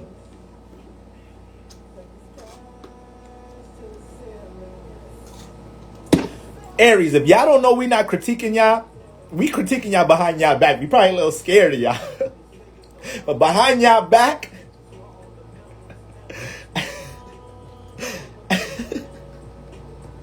at Thanksgiving, when y'all leave the table to go to the bathroom, we just be like, this motherfucker's so selfish. We're gonna take all the damn stuffing. He started cutting his plate before we even said grace. We be talking about y'all behind y'all back. We just don't want to deal with y'all Mars and y'all fire. People don't be wanting to meet confrontation. There's only a couple of signs that be ready to meet that shit with Aries. Scorpios don't be scared of no fucking Aries. Capricorns don't be scared of no fucking Aries. The Aquarius don't be scared of no Aries. Geminis don't be scared of no Aries. Virgos kind of don't be wanting to deal with all that shit. Virgos be like, and it's not scary. Virgos just be like, Virgos is too detail oriented, so they already subconsciously pick up on the fact that it don't even make sense for me to start articulating certain things because I know the Aries not gonna give a fuck. Cancer, somebody said Cancer. Nick the God said Cancer is not scared. Man, Cancers ain't scared of nobody. And the Cancer, Misa Meow is going on, and the Cancer Aries clash because they square each other. They both cardinal signs. So excuse me, God. The Cancer Aries clash, it's one of the hardest clashes in the zodiac. Like when they arguing, you either gonna call the police or leave the room. It's one or the other. Don't just stay as a spectator because you're gonna get caught up in you might get hit with a left hook by somebody. Something might get thrown. They might throw something at each other and that shit hit your ass. All right. Aries and Cancers, man. That's intense energies when they come together. Now, in relationships, the love is, you get Aries and Cancers on the same time. The love could be some of the most passionate love you ever see. They could be relationship goals. You can see them sometimes like, damn, like they love each other so hard. They play rough with each other sometimes. They could play a little rough with each other. Like play fighting and shit. Cancer like that shit. Aries a little rough around the edges. Aries a little aggressive and shit.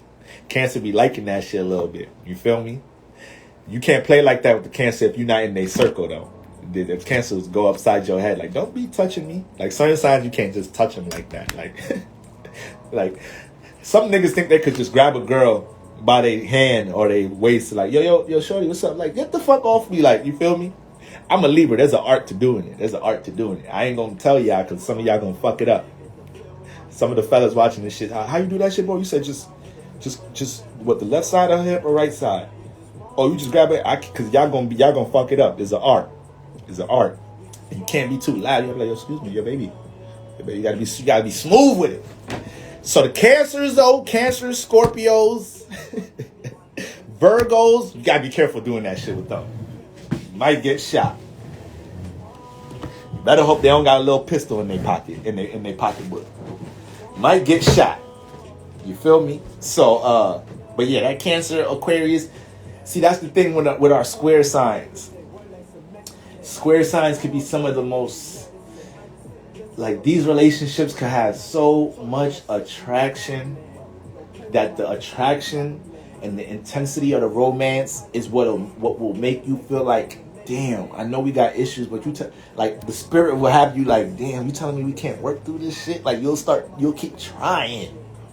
You'll keep trying until it's just like, ah, man, alright, fuck it.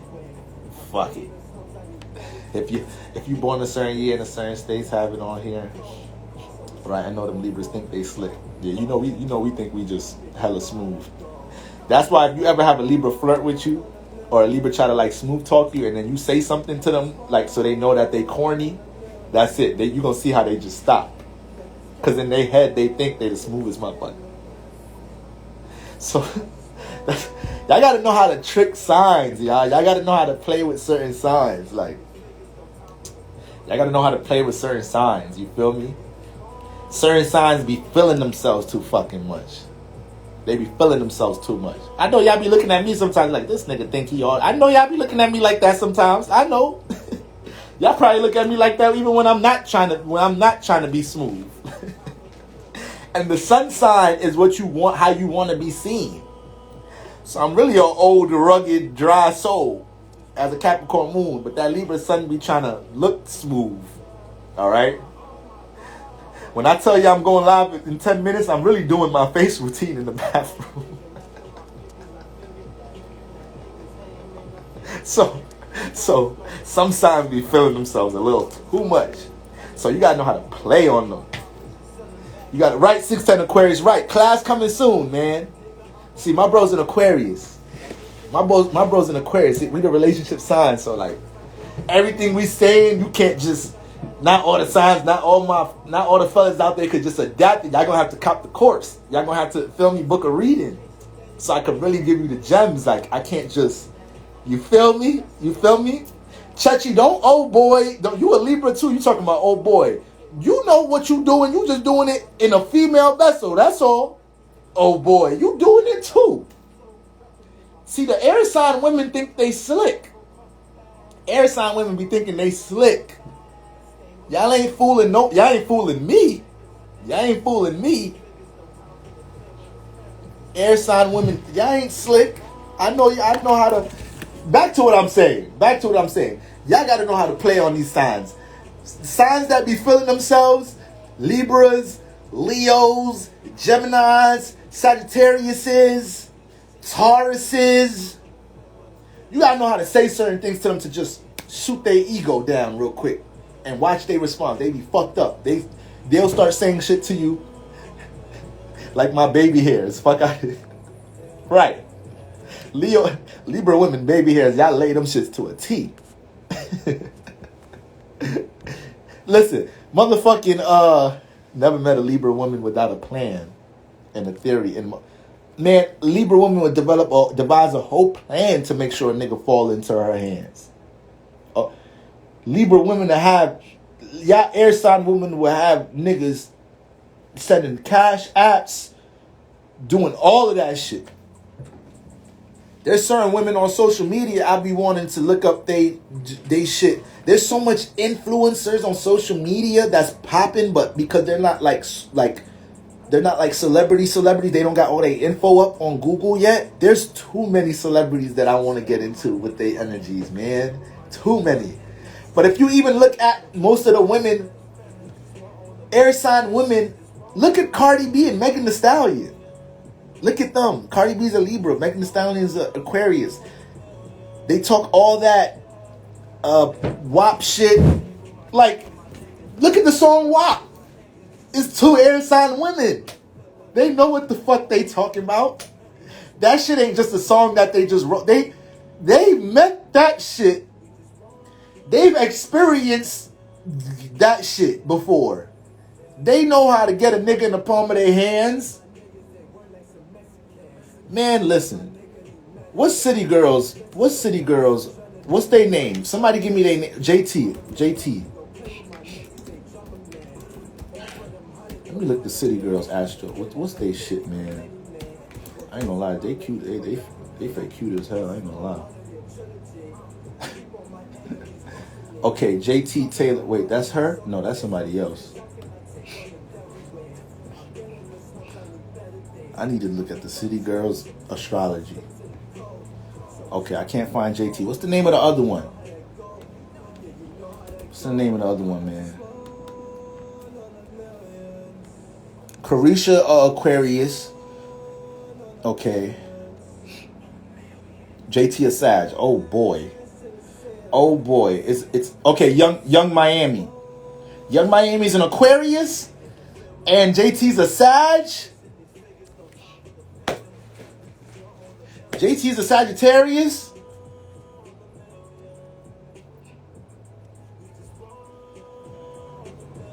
Macaroni in the pot. Oh man. Aquarius and a Sag, City Girls.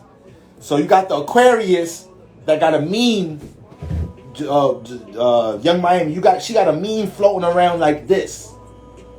Like, guys, it be the little things that you have to pay attention to. It be simple shit. She is an Aquarius and she has a meme. She got a picture on the internet everywhere and she's like this. Aquarius.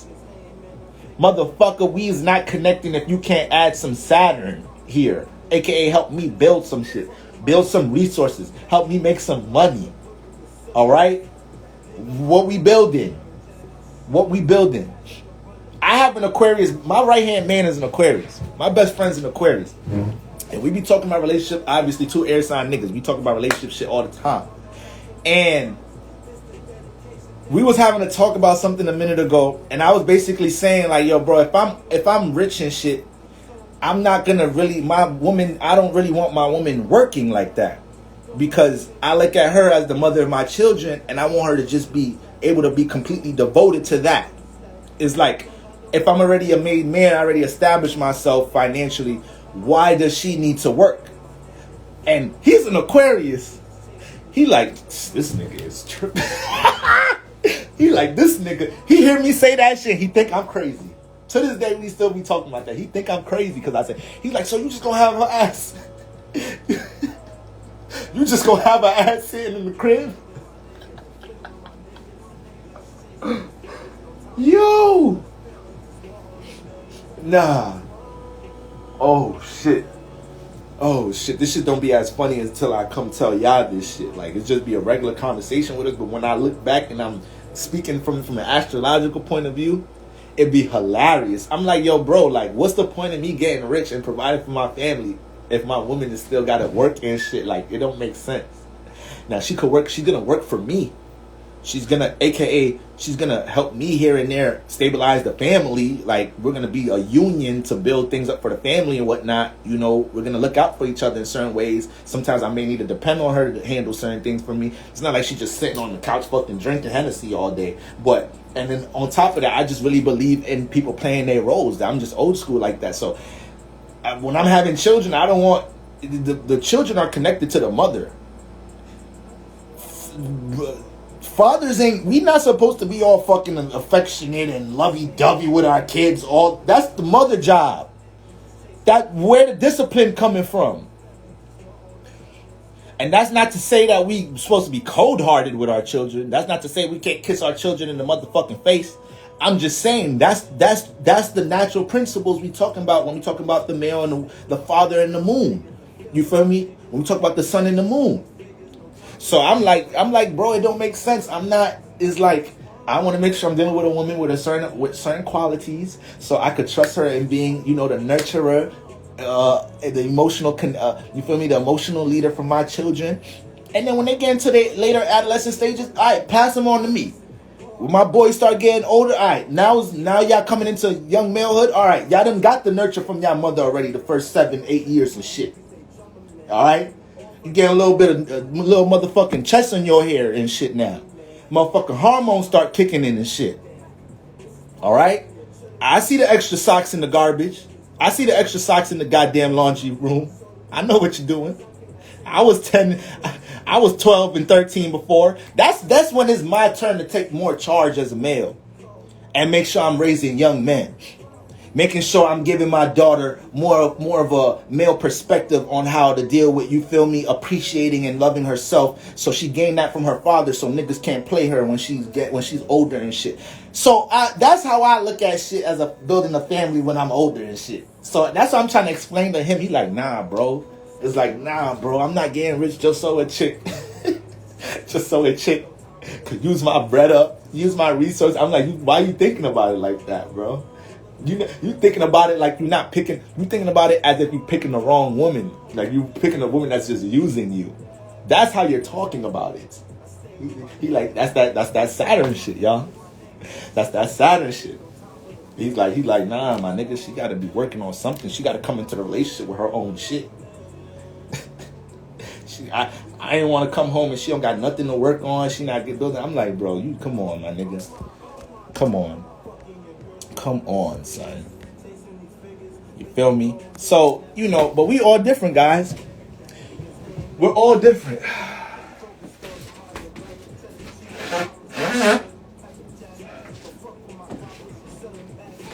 We all different. So, people like different relationships.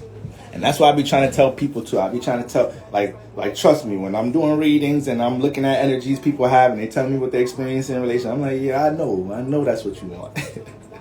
Yeah, I know you don't like being smothered. Or I know you overcompensate in relationships. Or I know it's hard for you to stay to one person. Or I know you just, like, we all got different energies, guys. We all got different energies. This is why you got to know yourself. It ain't no relationship that's wrong for you if you know yourself. You feel me? Some of us ain't willing to look in the mirror and accept that's how we like certain things. That's how we do certain things. If you feel like you need to deal with polygamy and whatnot, look yourself in the mirror and move that path. Walk that path. So you can attract and connect with motherfuckers that's on that path. That's it. It's that simple. Be what you want. That's a very simple quote. But it's all that you need. Be what you want. Be what you want to attract. Okay? You want to attract this type of individual? Shit, you better make sure you matching that energy. All right? I'm a Libra. So I know I like to be affectionate and cuffy when I am dealing with somebody. I know that shit. So if I'm dealing with a Capricorn woman, if I'm dealing with an Aquarius woman, I naturally got to psych myself up and understand that, like, okay, all right, I ain't gonna be sweetening her head up all day. The minute I jump into that shit, she gonna be like, this nigga be on me. Thought this nigga had some readings of shit to do today. This nigga texting me, sending me shit, sending me edible arrangements. Like, okay, like, go get money, do what you gotta do. So, I already be knowing. Okay, you got it right. Be what you want to attract.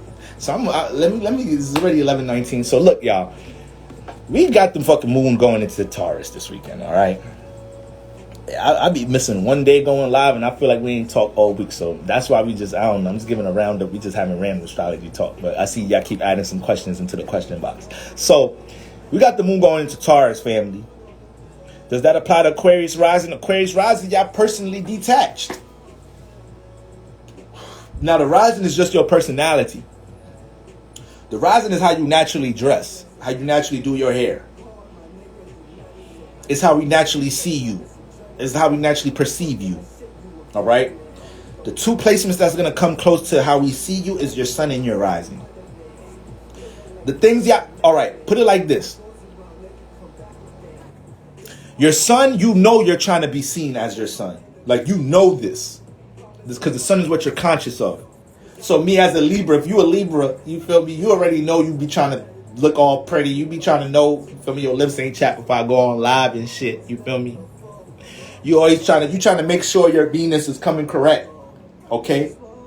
This is what you know you're trying to push out. This is what you're trying to be seen as. You don't really know that you're doing your rising sign. Your rising sign is just what you is. So you know you're projecting your sun. You know you want people to see you like that. You know that your emotions is set up the way it is with your moon. So you know what make you uncomfortable. You know what you want to have close to you. You know what you want to be connected to with your moon. All right? But your rising sign, that's your natural personality. This is why you just may like certain colors. This is why you may just, if you're a Leo rising, this is why you may like a lot of vivid colors and whatnot when you dress and shit. Eccentric looking colors and shit. Or if you a Scorpio Cap rising like me, y'all, how much times I put on the outfit when y'all see me? Y'all know I be white tee, black teed out. Solid colors, Capricorn. You feel me? Later on in life, motherfucker gonna be wearing more suits and shit. This is gonna be by default. That's the energy there by default. You feel me? So certain signs, you feel me? Certain signs is just, now you may have it alters a little bit because your sun and moon might have a certain relationship with your rising sign, but overall, your rising sign is your natural personality. Y'all gotta remember the first house rules the head area. It rules your physical presentation. I like to say it rules the head and the body. Okay, so this is why if y'all go on my YouTube and y'all look at my signs through the first house, not the rising sign breakdown. The rising sign is breaking down the life path of the rising sign. But when y'all look at signs through the first house dealing with traits and appearance, you're going to see in a lot of them videos, I'm talking about body appearances, height, shoulders, you know, all of that. Because the first house kind of is going to interpret a lot of the of the body as well.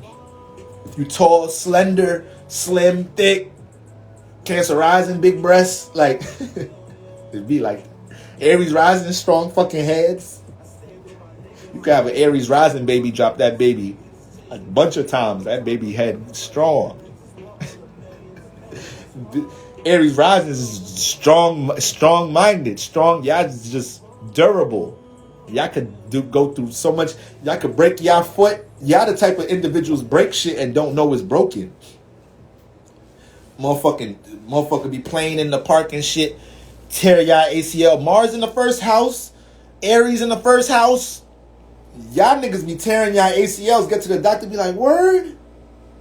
My shit torn? I thought it was a sprain or something. I mean, it was type swollen. I mean, my knee was as big as a watermelon, but I just thought it was just a little swollen. I just thought I sprained my shit. Nah, you tore your ACL and your MCL. Like, for real? I wasn't even using crutches. Damn. You feel me? Purple Lobster. You talking about you an Aries rising. You be getting your workout in. You probably be getting more reps in than the niggas in there. You be getting more reps in. You be looking at them like, niggas be coming to the gym wasting their time. They just be talking in here. Like, what y'all talking in the gym? It's here to work. That's probably how you be looking at them. While you getting your squats in and shit. Getting your RDLs and shit. Get your squats in, ladies. Alright? So, yeah, y'all want to go check that series out. It'll tell you a whole lot about your body setup. So, guys, we got the moon going into Taurus this weekend, you feel me? Now, it's a significant energy because damn, I should have gotten to these energies way earlier. Because I be uploading these on YouTube and I'll title it like I'm going to title this Q&A and energies for the weekend. So it's going to be so much. It's going to be a damn boy. When you going to get to the damn energies, you just fooling around so much. Like, this is Libra, man. We just goofy like that. But motherfucking, we got the moon going to Taurus tomorrow, y'all. Now, it's going to move into Taurus, like, I believe, like, around 8. So we is going to have the majority of the day being Aries. Let me see. The moon is 21 degrees right now. Like, yeah, so. On a millions. Stack this on a millions. Stack this cash to the ceiling. Okay, so the moon gonna be in Aries. It's gonna be in there. What time is that? Yeah, it's gonna move into Aries around 4 p.m. So we're gonna have, like, you know, start of the day gonna be in Taurus. I mean Aries. You're gonna have somebody timestamp for you in the comments. Yeah, that should be making my heart warm. I'm like, damn, people just watch the whole what's the name to just get to the top. That should be I appreciate y'all. So the moon moving into Aries tomorrow. Moving into Taurus tomorrow around 4 o'clock. Yeah, now what we gotta understand about the moon in Taurus during Leo season, this is a square alignment. Leo's fixed sign, fixed fire. Taurus is fixed earth. So the thing about Taurus and Leo, all right, I think I was breaking down this on my live. Like, remember, y'all, all the square signs have things to learn from each other. This is what I'm breaking down when I'm talking about y'all rising sign life path. So, depending on what sign is in your first house, what your rising sign is, you're going to have that modality in your 4th house, in your 7th house, and 10th house. So if you're a Cancer rising, you're going to have cardinal signs in them houses. If you're a fixed rising, you're going to have fixed signs in your fixed house. You're mutable, Gemini, Sagittarius rising, you're going to have them mutable signs in them houses. These are natural squares. Okay? You just found out you were a Libra Aries moon. Oh, you got them Cardi B energies. So you deal with extremes with your communication. You deal with extremes. Sometimes you push out too much. Sometimes you could be impulsive communicator. Sometimes you say some shit that you probably should have thought about a little bit more. And then sometimes you have intense thoughts about things and you don't express that. So it's like you go with the extremes. You could be real inspiring though, because your moon is dealing with passion, but the way you articulate it as a Libra, you find the right words at times, to inspire others, or just because you communicate passionately, or they see you willing to take more passionate action or reaction towards your thoughts and ideas, it becomes real inspiring at times. All right? But y'all see Libra, Cardi B, y'all could just see y'all could look at celebrities sometimes and just see how to just not make certain mistakes. Like Cardi B, she a Libra Sun Aries moon, so we ain't have to know that you drugged people when you... Why did you say all that? What was all of that? Like, you just impulsive communicator. Just chatting. Like, bulls, you could have kept that shit to yourself. You feel me? And that shit didn't take away no sponsorships.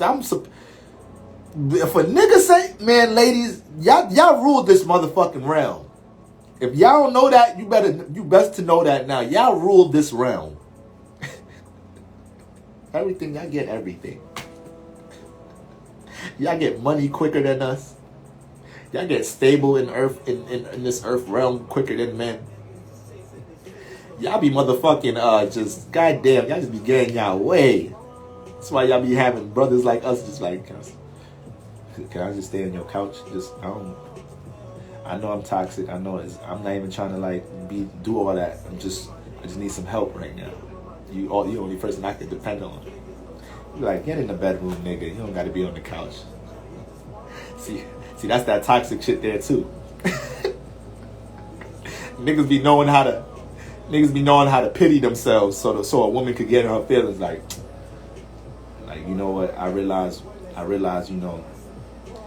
this relationship has so much potential to be something great, and because I'm so selfish, I fucked up a lot of the ways that you've seen this going. So, I just hope one day you find it in your heart to forgive me. But I hope at this point we can at least build in a cordial way. I just want you to know everything I've done, that was just, it was not you, it was me. Start having you like, man, nigga, shut your ass up. I'm gonna go make something to eat. Just go in the room. Nigga be like, let's go. Play on her emotions. Play on her emotions. I'll get me some help in the physical realm. Get me some support and stability. That's how the male spirits be leaning on women, female spirits sometimes. It be like that. So you got niggas like Kevin Samuels. And all these motherfucking influencers talking about how women need men. Hey, Kevin Samuels, I love a lot of the work you're doing, but I'm sorry, I'm kind of spiritual. This is why I can never call up your broadcast, because as soon as I say I'm an astrologer, you're gonna be like, oh, another one of these guys. That's what you gonna say when I call up. But I'm sorry, I deal with spirituality, bro. I know you a cat moon too, but there's a lot of times we need female support in this realm. You're not understanding, it's a spiritual thing. He gonna hit me what you said your name is again, the lucky Libra? That don't sound like luck talk. If you were so lucky, you wouldn't need to depend on a woman. You see, guys, this is the problem. You see, guys, this is the problem. Is men like him. So I can't fuck with Kev Sanders, man. The Cat Moons come off too strong sometimes. As soon as I called up and said that nigga had a broadcast one time. And some girl called up and said she gonna manifest love or something. She said some spiritual shit. She said, no, it's because I'm a Pisces. And he was like, oh, shit. I'm like, damn. That wasn't the... I'm like, oh, man. Why'd you went there? Baby, why'd you go there? You knew what... You knew... You knew he was gonna use that one. You knew he was gonna use that one. You feel me? So yeah, shit just be getting like, but I understand shit in that from an esoteric perspective. So I was just saying on live the other day, guys, like this is why if a man is working on something, and he has a woman by his side putting all her heart, emotion, thought, devotion towards his dream, towards his aspiration, it's gonna get there quicker. It's gonna get there quicker. All right. Where you think the phrase is not a home until a mother is just a fucking family. It's just a house structure. But when you got a mother in that bitch, the shit is a home. Where you think that phrase come from? Like, so yeah, you're right. We do need each other. But that's why you got a whole lot of freeloading Joes. All right, a lot of motherfuckers just trying to lean on y'all. You know, especially in today's time. I ain't gonna lie, women, y'all have been pushed to be independent. So y'all gotta be careful, you know, of how much y'all embrace that energy. I feel like everybody should be independent. But when you're independent to the point that it clashes with your relationship, that's when you need to kind of understand, like, okay, boom, boom, boom, boom. All right, I just need to make some adjustments. You know, I need to, because like I was saying yesterday on that video I posted from my live the other day, like relationships are compromised, guys. Male and female. Relationships are compromised. Yeah, we have different roles, but a man, the divine masculine, need to be understood and understanding of the divine feminine and vice versa. You have to be understanding of each other to make anything work. Okay? And you have to have your individuality on top of it. All right? You need to have your individuality on top of it. So this is why I would never tell a woman to live her whole life for a man. But at the end of the day, you got to understand you are a moon. Your spirit did choose to come into a feminine vessel. So you need to understand what that means. You are here to reflect the sun. It's just spiritual biology. I need to understand I'm a sun. So I need to shine as fucking bright as I can to attract the complete reciprocation of nurture, the right reflection. You feel me? So it's hand in hand. It's hand in hand, guys. We have to understand what we are. We have to understand our spirits jumped in these vessels for certain reasons this lifetime. Once we start losing place of that, then we start relationship life be a little funny money. We don't realize things till we're later on in life. What happens with Kevin said, you're going to die alone. You see this, fellas? Is women like, when he be hitting the broadcast with his women like this, I'm like, oh man. Like Kevin said, you know she's still on the line. You ain't end the Zoom call, like she's still right there. Ladies just be sitting there like, just looking crazy, like, this nigga is violating me. This nigga is so disrespectful. And you would think it would be more women like violating him, like, you know what, Kevin Samuels, you a motherfucking bitch. You just be. I'd be surprised that shit don't be. I'm surprised that shit don't be happening more often. I'm like, there's no Aries calling in. There's no Cancers calling this nigga. There's no Geminis calling in. What the fuck is going on? Ain't nobody gonna cuss him out. This nigga don't got no Aries, Cancers, Geminis calling in.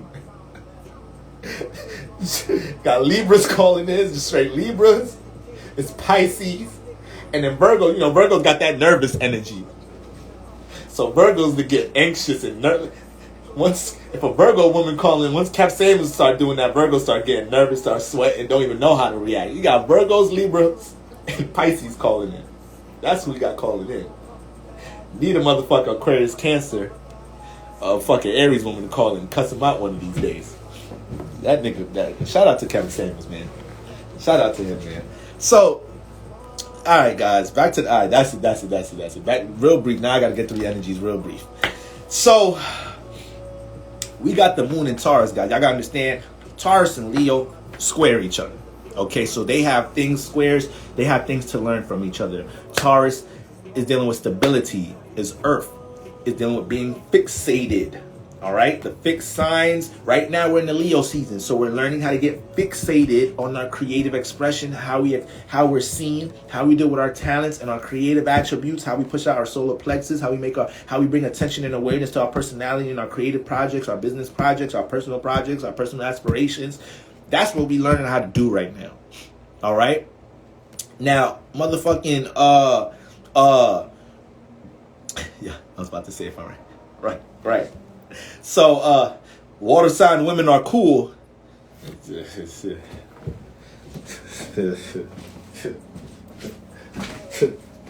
I can be cool, all right.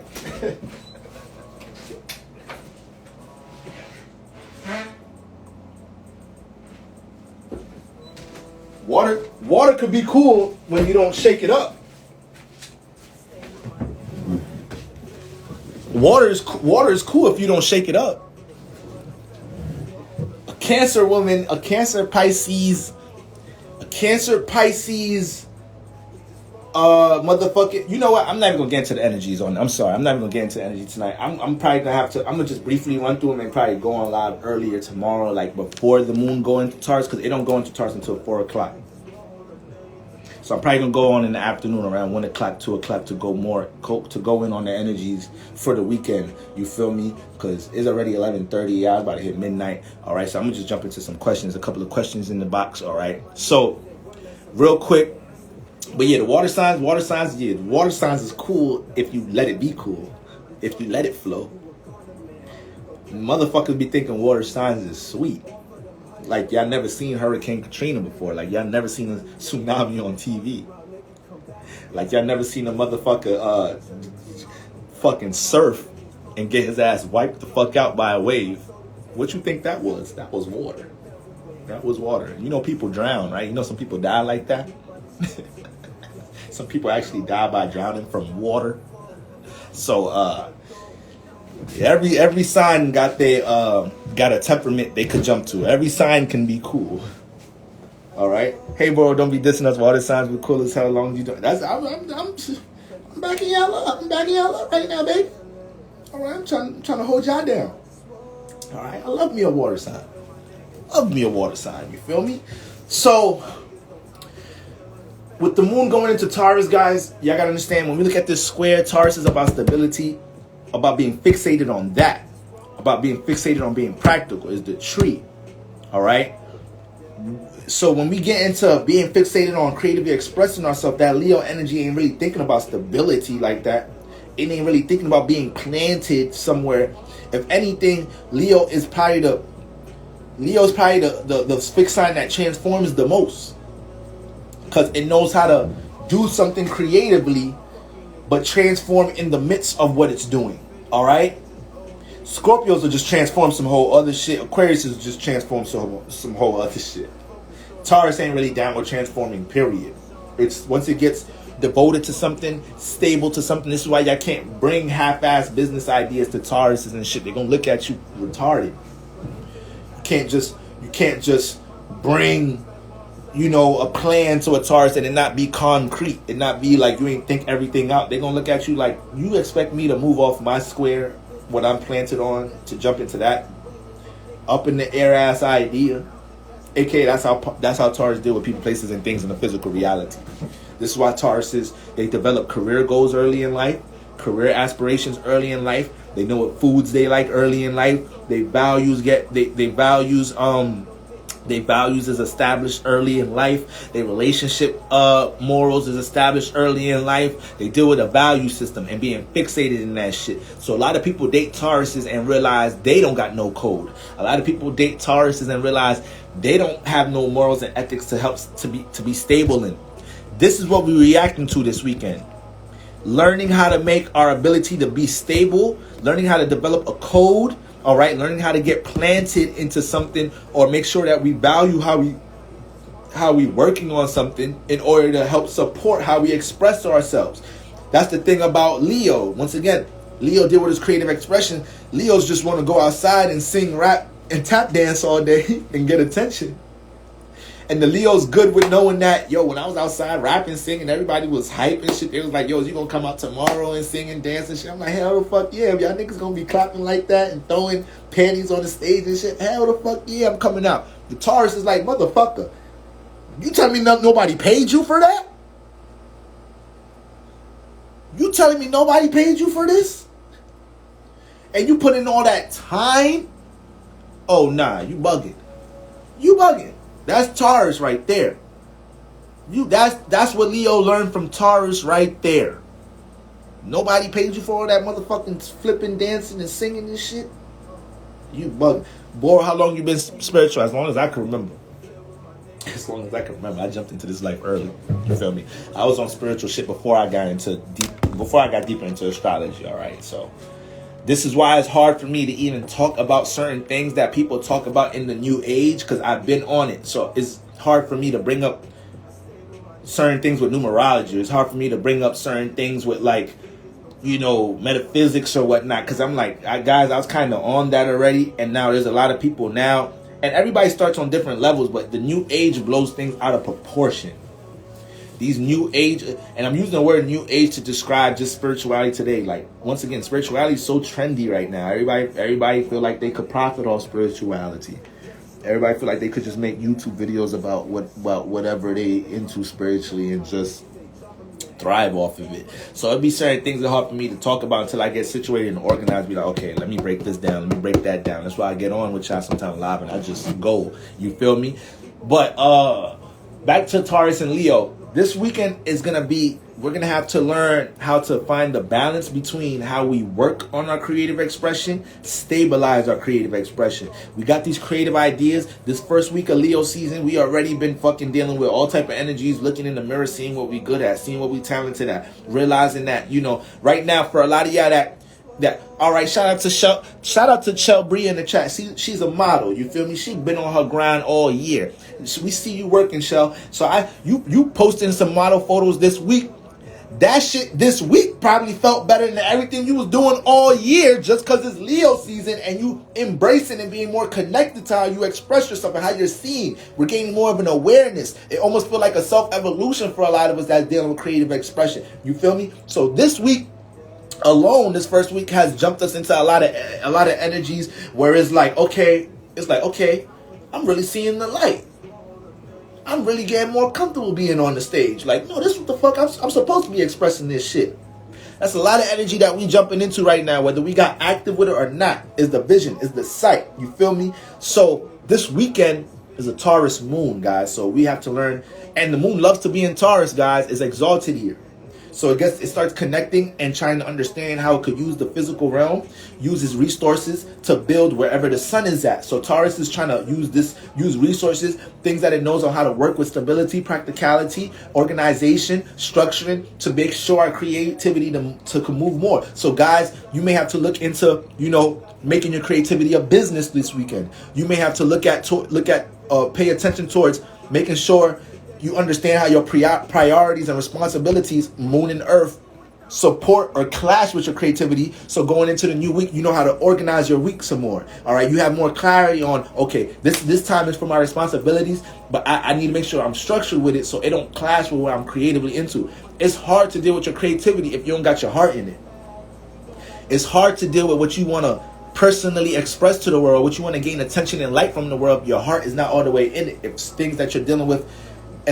It's one thing to work a business and whatnot, you just put your time on. When we talk about creativity, like, this is why a lot of rappers, they got to get to a point where it's like they got to live in the studio.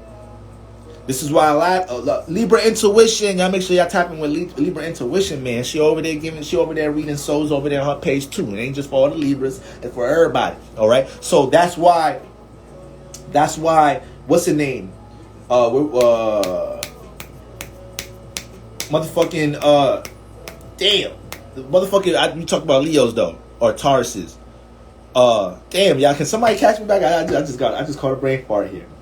But oh yeah, so going into the new week, that's why rappers, it's like it's so hard to be in the studio and cultivate, your experiences and let things flow when you worrying about what time you got to be home after the studio session or deal with this responsibility or this and that. You working with time. Them rappers that just get to sell their goddamn drugs and just lock it in the studio, they gonna give you some heat. Them rappers that they ain't have shit and they experience heartbreak and they ain't have shit at the same time. Oh man, we got hits on the way, y'all. Them rappers that gotta go to jail and it ain't nothing else to do. Oh yeah, we got some hits when they come out. We got some hits. Shout out to NBA Youngboy. He finna turn up when he get out. All right, I don't know when he getting out. Shout out to NBA Youngboy. I think he went to jail during cancer season too. It's like goddamn square, man. Oh man. Libra. He a Libra. Associated himself with the wrong people. I think he got caught with cases being around the wrong people and shit. So like, this should be deep. If he got arrested during cancer season, that's an indication that as a Libra, he wasn't understanding this was a season to be to himself, to be more private. When did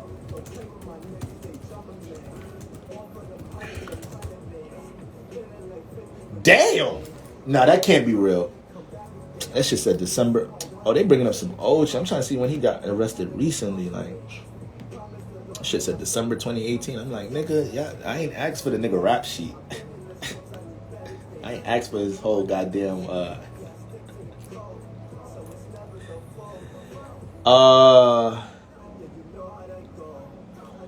damn, where's the date?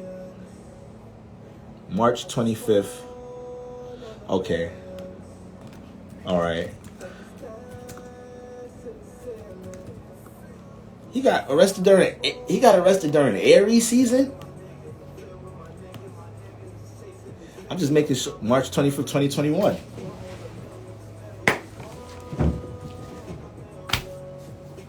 Look at that, y'all. Look at that.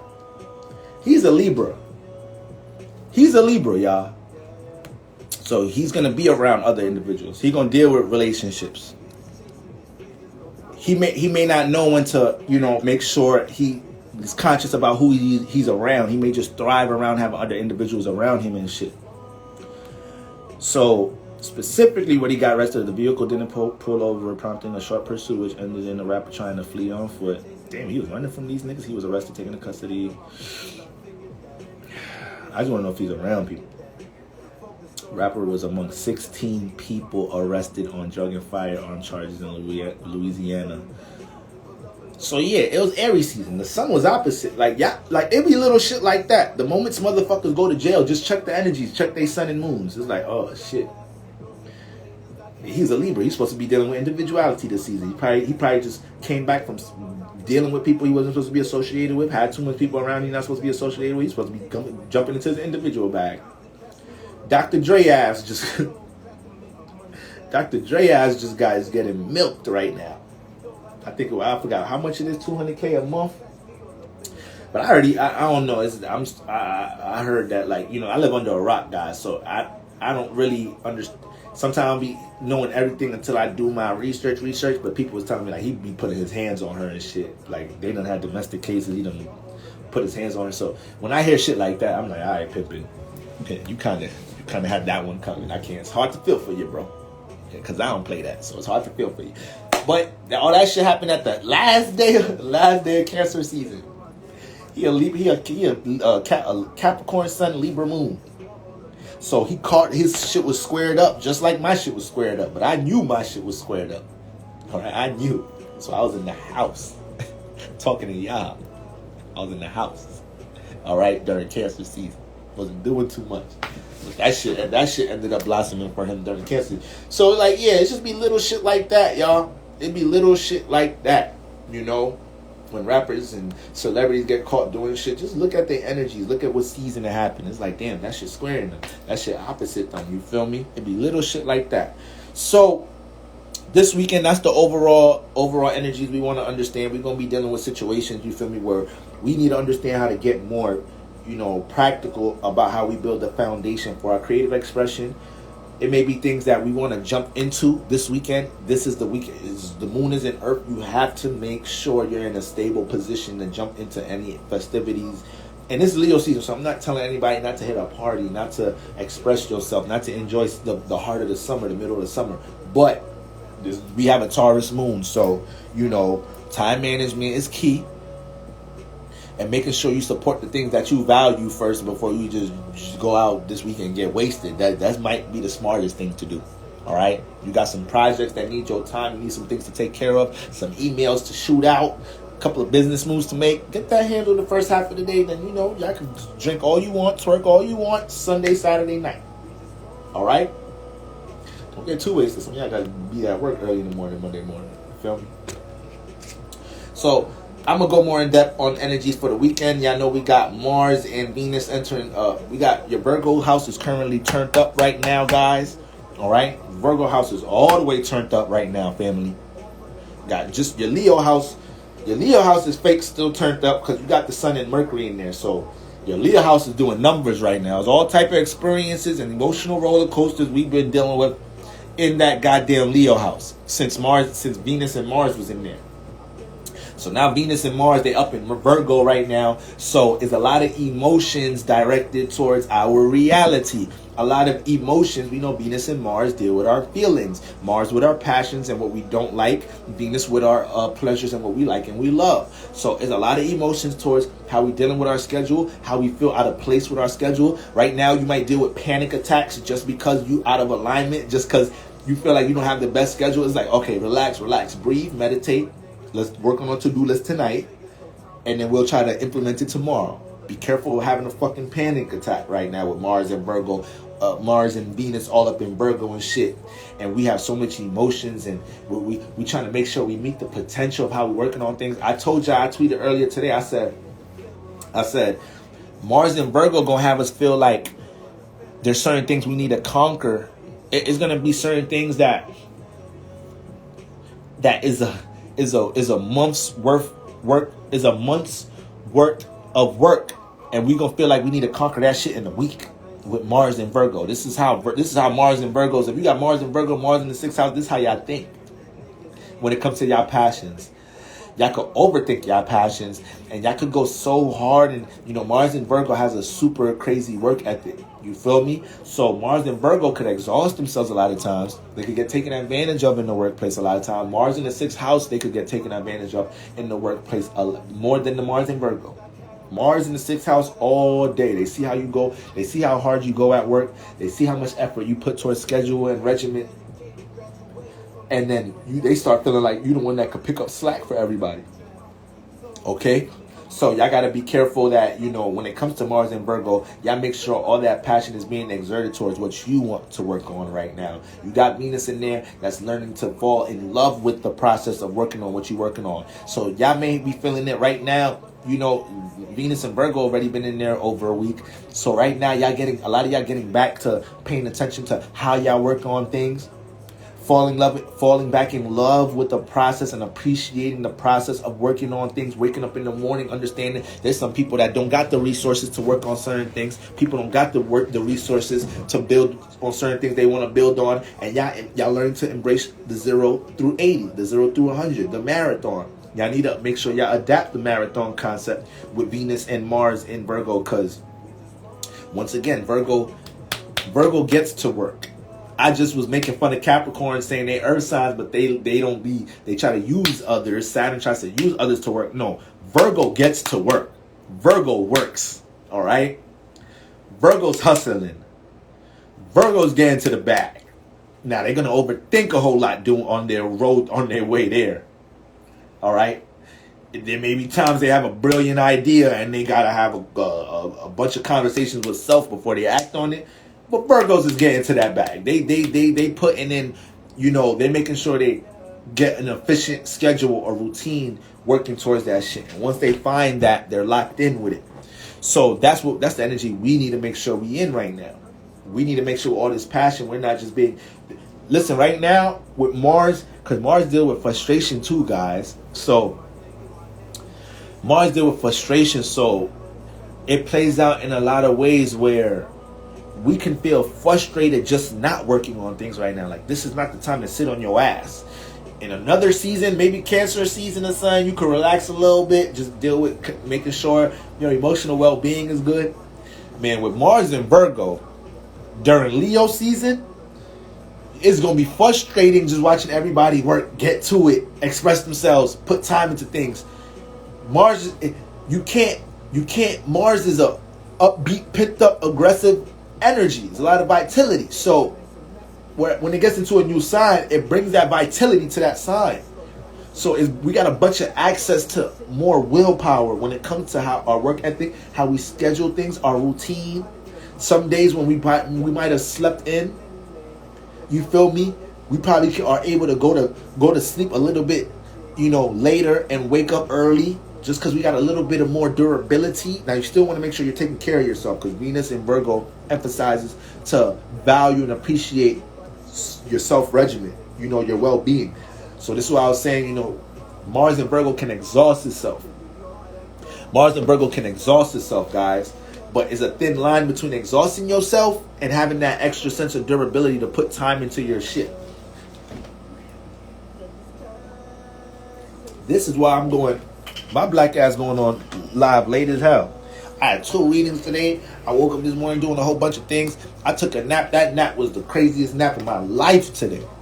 I feel like I'm a new person. So I'm like, damn, this is just day 1 Mars and Virgo.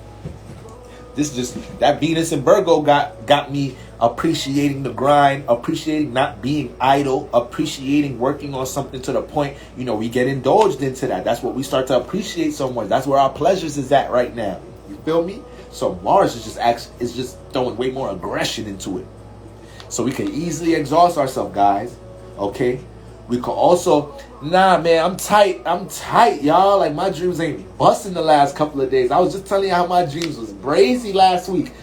My dreams was not hitting this week, y'all. That shit got me a little hot thinking about it. I hope I make... And listen, I went to bed early last night. I went to bed early as hell last night. I seen the time I was going to sleep. I'm like, ooh, I'm about to have me a good old dream tonight. The potential to have a good dream tonight is lit. Is lit. I woke up this morning, man. I better have a motherfucking dream tonight. It better be some shit. I better be in the remake of the Thriller video. I better be at Six Flags. I better be in motherfucking Bora Bora, Barcelona. Something better pop off tonight. Better be on a date with motherfucking, I don't know. I want to go on a date in my dreams tonight. I feel a little lonely, y'all. Something need to crack. I don't know. So y'all send me good vibes so I get into some adventure. I want to wake up. I want to have one of them dreams I wake up like, damn, that shit over already? Damn, we was just going back to the crib. I was on a date with motherfucking, I was on a date with Carrie Hilson last night. Ain't that a motherfucker? As soon as we got back to the crib, I woke up out this motherfucker. Universe, why y'all be doing me like that? Y'all know I don't get nothing in real life. Y'all know I'm just to myself doing all this goddamn work. Y'all couldn't let me get a little bit of fun in my dreams. Y'all woke me up that early. Damn. All right. I got amethyst too. That's probably why. I dead had my amethyst under my pillow. I'm bugging out. Libra Intuition, I love you for that. I dead had amethyst under my motherfucking shit a couple of weeks ago. And it helped with the dream recalling crazy. Like, it helped crazy. So, yeah, I'm going to throw that under the motherfucking bed tonight, too. But another thing about our dreams is that sometimes when you daydream so much, you fuck up your real dreams. When Cause like everything deal with a chakra system. All right, everything deal with like a chakra system. So it's like, if you in your imagination and you're working on your imagination, sometimes so much in reality is like you can exhaust yourself in certain ways that when you go into the subconscious realm, it's hard to recall. So you need them. You need your amethyst. You need your crystals. You need shit to help you, you know, get back charged up and shit, or be able to be more connected to the subconscious. All right. So, and yeah, that's another thing. I be trying not to nap, because my black ass, I ain't never waking up at the time I set my naps for. If I set my shit for an hour, I'm good for I'm good to go another hour. I'm good for a 2-hour nap if I really just wanted to. If I go to bed at 4, if I'm going to sleep at 4 and I want to wake up at 5, I'm good to wake up at 5:45 out this motherfucker. Because Libras we just got a little natural lazy energy. Like some signs we just like sleeping. Water signs, you know. So the Libras, Pisces, Cancers, we kind of like sleeping, y'all. We overdo that shit. So it's that Moon Venus energy. Like, just want to be comfortable. We get too comfortable, like. So, yeah, family. Let me get into some questions, man. We're gonna get more into weekend energies tomorrow. Why is there such a big opposition with Taurus? Yeah, there is a natural square. So certain signs square by default, man. I could go cop my aspect class when I'm breaking that down. But all you really need to understand is the same sign modalities square and oppose each other. Okay? So, okay. When we looking at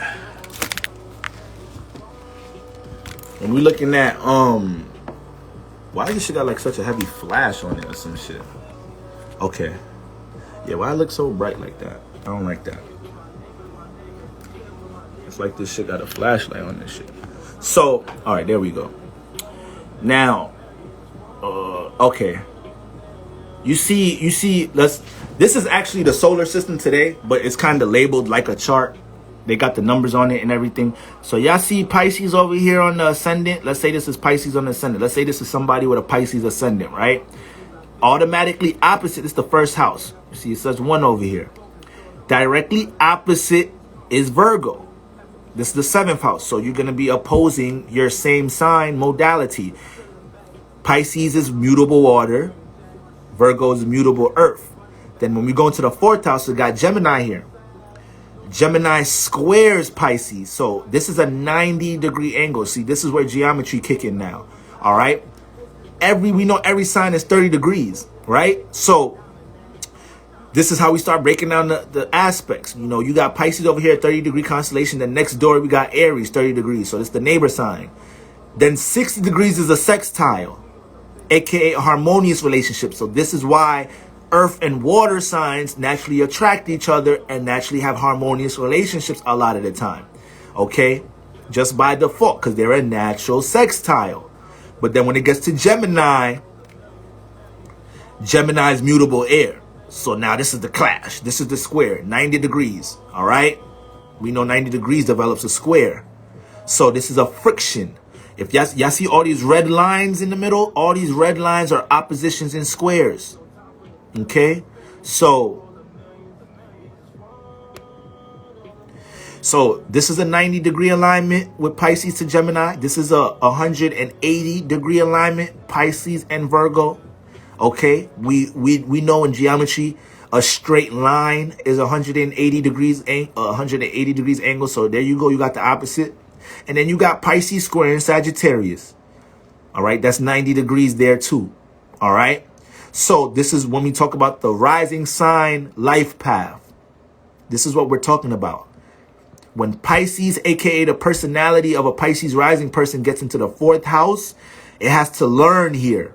We all have lessons in the 4th house. We all have lessons in the 7th house. We all have the 4th house. We're learning how to create emotional stability and deal with family. 7th house, we're learning how to take our opposite energy, aka Pisces rising, and match it in our relationships with the external realm, the Virgo energy that we're going to attract in our relationships. Then the 10th house is how we create stability, aka the midheaven, okay? How we create stability in reality. So Sagittarius is up here. So that's basically what we're looking at. But by default, you know, Pisces is already harmoniously connected with Cancer. harmoniously connected with Scorpio because they both the water signs, aka they're 120 degrees away from each other. 120 degrees is a harmonious angle. All right. And then when we talk about in conjunctions, that would be the neighbor signs to the opposite sign. So we know the opposite sign of Pisces is Virgo. That's 180 degrees away, right? But what's next to Virgo? Libra and Leo. These are the in conjunction signs to Pisces, aka Libra and Virgo. They're 150 degrees away. So they're close to being opposite. So this is why Leos and Pisces can have minor friction with each other. Pisces and Libras can have minor friction with each other. Motherfucking Pisces and Pisces get around Leos and be like, y'all doing too much. Y'all creative as hell. Like, I understand that y'all creative. Pisces gonna understand, like, damn, motherfucker is creative, but they doing too much. Leo's gonna look at Pisces like, man, you creative as hell too, but you don't be doing nothing. You don't be expressing it as much. Pisces is gonna have friction with Libras because, you know, they both look at each other dealing with the love energy, relatability, connecting, understanding. But Pisces gonna look at Libra like, all right, you think about it too much. And you kind of communicate things that your feelings are not into, and I could pick up on that. You try to charm me with your words, but I know that it may not always be with your emotions. Then Libra look at Pisces like, Pisces, you be getting too sacrificial. Like, you make me feel uncomfortable at times. Like, I want to connect and relate, but you get too sacrificial with this love a little too quick, too early. But they understand that they both dealing with relatability and love. So this is why I say it's a minor friction. Okay? They're almost opposite. So that's just like a little mini degree lesson. So that's what you're dealing with. So all the cardinal signs, they all the leader signs. So they're all gonna square each other and be opposite to each other. All the fixed signs, they all gonna square each other and be opposite to each other. All the mutable signs, they all gonna be squaring each other and be opposite with each other. But it brings heavy attraction, though. It brings that.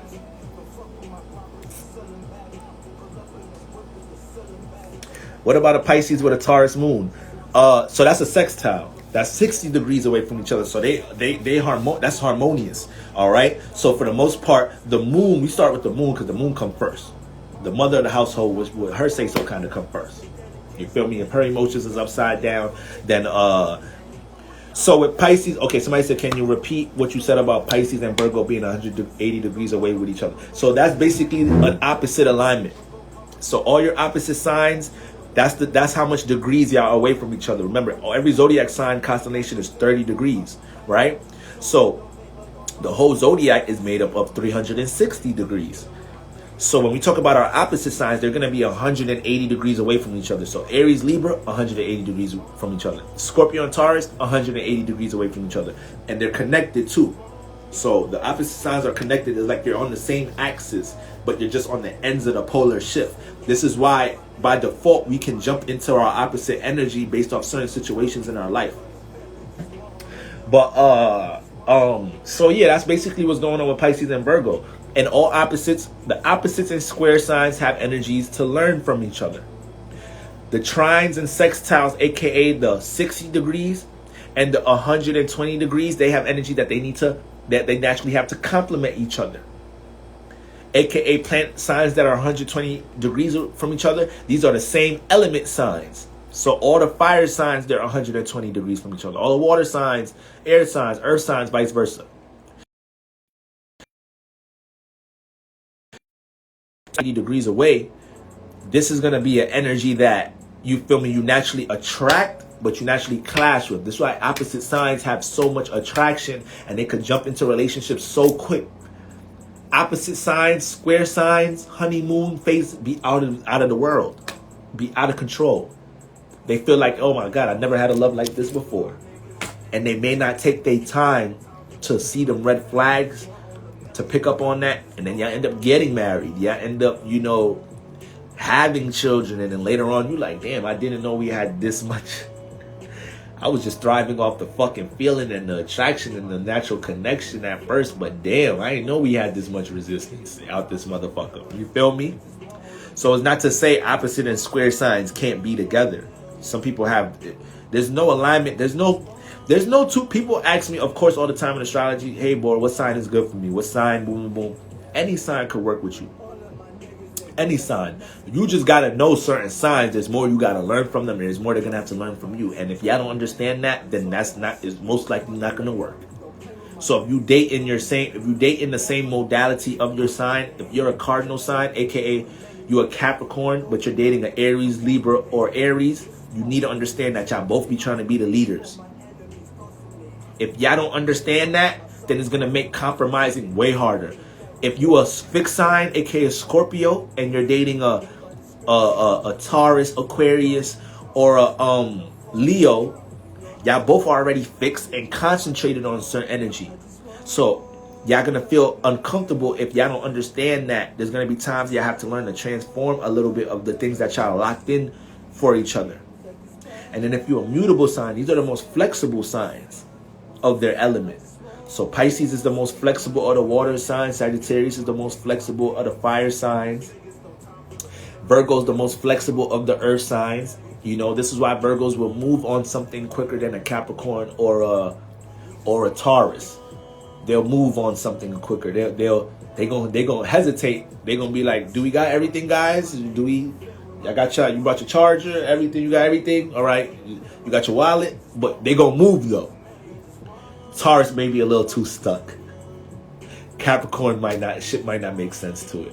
Virgo will move a little bit. And then you got Gemini, the most adaptable of the air signs. This is why you have a Gemini could be at a Wall Street interview 9 a.m., be in the hood all day, and then go to a motherfucking a bougie ass motherfucking bougie ass party at night with a bunch of rich motherfuckers eating grape poupon and shit. It's like, damn, how the fuck you around all three of them different type of environments and groups of people? It's the most adaptable air sign. They know how to adapt to everybody out this motherfucker. But if you're a mutable sign, if you're a Virgo and you dating a Gemini, Sagittarius, or Pisces, you're gonna have to learn that, you know, you may have to adapt to some of their energies and vice versa. Y'all not learning that, you know, that y'all gotta be able to bounce off each other, and y'all got to be able to be stable with each other's energy instead of changing so much. It's gonna be hard to build a union or learn from each other. All right, but this is not to say the sextiles and the trine signs can't clash. AKA, if two fire signs are dealing with each other, they're gonna appreciate that they both deal with the same elements. So, if you have a Sagittarius dating a Leo, it's weird. Like, it's like you can have the Leo getting their feelings about something and express something, but that'll make the Sagittarius be like, oh shit, look at their expression. Look at them pushing out all their feeling. They really care. But in the middle of an argument, though, that's what the fire sign is thinking. Because they both deal with fire. They both know that a lot of times in their lives, they're being told that they're being too unrealistic or they're being too impulsive. So when they deal with another individual that's being impulsive about their feelings and emotions about them, to them, the fire sign looking at it like, oh, they really care. They really have feelings. All right? Water signs dating each other. It's why the water signs date each other. They both gonna be in a state of trying to understand each other because they know they both deal with emotions. All right, so when things hit the fan, they gonna take the initiative to try to understand each other, to connect their emotions and build harmony. But it could be too much water in the relationship sometimes. It could be one, and just cause water signs are water signs don't mean they're all overly emotional. That don't mean that. That, like, once again, I said this in my other live. There's some Scorpios and Cancers that y'all think they earth signs. Y'all be like, you was a what? You a water sign? I thought I just started studying astrology earlier this year. I thought y'all deal with the emotions and shit. It's like they deal with them. It's a difference between just because it's like saying because a CEO worked in Rikers Island don't mean he moved like a criminal. He just dealing with the motherfuckers all day, so he knows how to deal with people of that energy. Cancer, Scorpios, and Pisces, they have more experience and they're learning how to deal with the emotions on an everyday basis. So Scorpios, you got Scorpios and Cancers that's cold-hearted. You got some Scorpios and Cancers that don't give a fuck about your emotions. You know? Straight up. You may have a Scorpio Cancer tell you, like, damn, I can't deal with this person. They too emotional. I already deal with the emotions on everyday level, so I can't deal with somebody else that's hella emotional. But then you got Pisces is just a little different when it comes to the water sign. Pisces, they could sink into their emotions. They could just be hurt and want to feel that shit. Want to just listen to sad early 2000 songs and just feel, I'm out of my system. You know what you do to me, Like Pisces want to sink and they want to swim into that shit. Yeah, ladies, y'all correlate to the water energy because y'all chose to jump into feminine bodies. So the feminine body already dealing with more feminine energy, more water, more fluids, okay? Even when it comes to y'all, when it comes to y'all lower energies, y'all deal with dripping fluids, y'all flow. So y'all naturally deal with water even if you a earth sign, air sign, fire sign. So that could just be a woman thing. Like some women just want to fuck that. I want to feel this motherfucking pain. It's like, damn. I thought you was spiritual. I thought y'all be like doing shadow work and healing. It's like, shut up, bitch. I just got my heart break. You can't solve this shit overnight. I might as well feel this shit out. I gotta understand this shit. You feel me? Cancer get cold-hearted when they get broken up with. Scorpio, listen, I posted something yesterday. I said signs that it was a post that said something like when I get breaking up with like I get over that shit quick or something. And I post what zodiac signs in there. I put Scorpio and Taurus in there. People talking about Scorpio and Taurus. Hell no, they don't get over shit. I'm like, listen. You break up with a Scorpio, they psyching themselves the fuck out. You don't exist no more. You don't exist. People gotta learn how to take things into context. You may have been in a situationship with a Scorpio and y'all kept going back and forth. You may have been in a situationship with a Taurus and y'all kept going back and forth. So all you thinking about is the time they was trying to reach back out or see if there's the energies that their spirit is picking on, if they still have something they could build on. Because Taurus don't like transforming a lot. So when it's getting into a real relationship, it's fixed earth. They're getting planted in it. They're not thinking, okay, Taurus is in it for the long haul. It's fixed. Scorpios too. When they get the emotions connected into something, this is why Scorpios, if y'all dealing with a Scorpio and it's like it's just a talking phase and y'all end up liking each other, but something happens and then y'all realize the Scorpio realize they can't fuck with you, like the Scorpio realize you used to talk to one of their friends or you was talking to something that just makes them not want to talk to you no more. A Scorpio won't be that. A Scorpio will be looking at it like, oh, thank God. I wasn't trying to do all that, get in my emotions and transform my emotions shit and get fixated with the emotions, because they already know once they in it for the long haul. The fixed signs are some of the most loyal signs in the zodiac because they don't like changing up so much. Especially Tauruses. You got some Tauruses that'll stay friends to some bad friends. You got some Tauruses that will be there for some bad friends. And you got to tell the Taurus like, yo, why are you doing all that for them? When did they show appreciation for all that? Taurus be like, that's my homegirl. We go back. You like, man, I ain't trying to hear all that go back shit. Motherfucker owe you $300 since last year. Taurus be like, it's alright. It's going to come back around. Just because you rule the physical realm don't mean that, motherfuckers need to show appreciation for how you hold them down, Taurus. So, yeah, them signs, you break up with a Taurus, once they realize, like, okay, you sure is over. You done. You done. You're not going to call me back, nothing. Like, that's it. You're not going to ask me for money. You're not going to tell me to come here and that's why you dating a Taurus. If you dating a Taurus, like, they gonna start bringing things over. They gonna start bringing possessions into your crib. Start leaving the bonnet here, cause they already psyching themselves out to get fixated in this situation.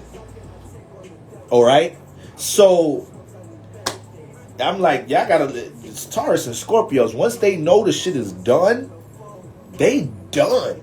Like, you can't really get back with them. Certain signs, everybody's different, you know, but certain signs, they not trying to just fuck because, you know, we used to date and we don't want to catch no new bodies or whatnot, but we have a sexual connection. Some signs will let it rock. Not really with Scorpios and Tauruses. Not really. Because the Taurus already is deal with reality, so they already have a realistic approach. They got fixated on something else. As soon and they not about to change up on that. So they're like, you had your chance. And then Scorpios, you might not even be able to get in touch with them.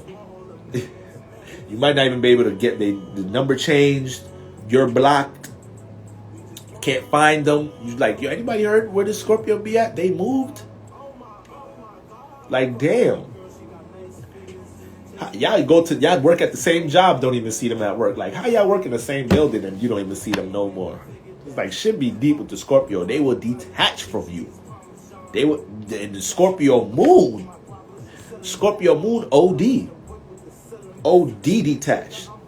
OD detached. They know how to detach from people that they love. They'll be in love with somebody and get detached from that shit. You feel me? Because they're already dealing with so much work trying to connect, to the point that when they realize, Scorpio look at it like, I was already doing mad work connecting to you, so now that I'm conscious that I love you, but if I'm also conscious that you're not reciprocating it, that saves me more work now. That saves me more work having to fucking transfer my emotions just to deal with this relationship.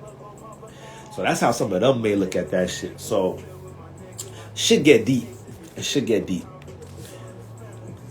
So Pisces. So what about a Pisces with a Taurus moon? So yeah, the Taurus moon is naturally attracting energies in the physical realm, is naturally stable, but the sun in Pisces helps to, you know, whatever that moon is trying to get stable with, the Pisces sun blocked you, your mom and dad. The Pisces sun knows how to use his creativity, his imagination, different creative outlets, being able to connect with others to get stable in the physical realm. All right.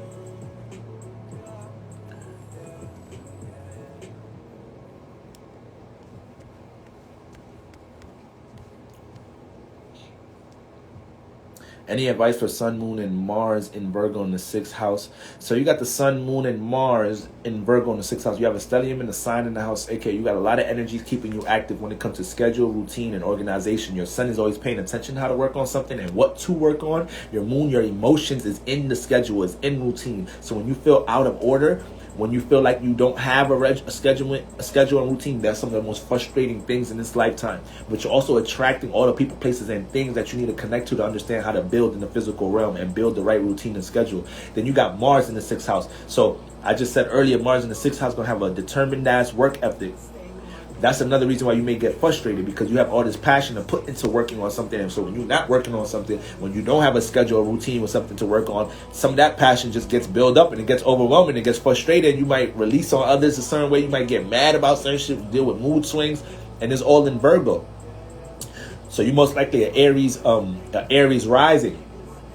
So the thing here is, with the sun and moon in Virgo, you could deal with a hypersensitive nervous system. You feel me? And when you're not when your actions and your emotions, and because the actions is what you're paying attention to and emotions is what you react to. The actions is your wants, your moon is your emotions. So you got so much feeling and emotion geared towards building in the physical reality that, you know, you can go through so many shifts of emotions in this house by default. You have a stellium here, aka you was either really active in this house in a previous lifetime before you transitioned, or you wasn't as active in this house, aka you manifest all these planets here to understand how to gain awareness dealing with these things. And them sun and moon stelliums is hard.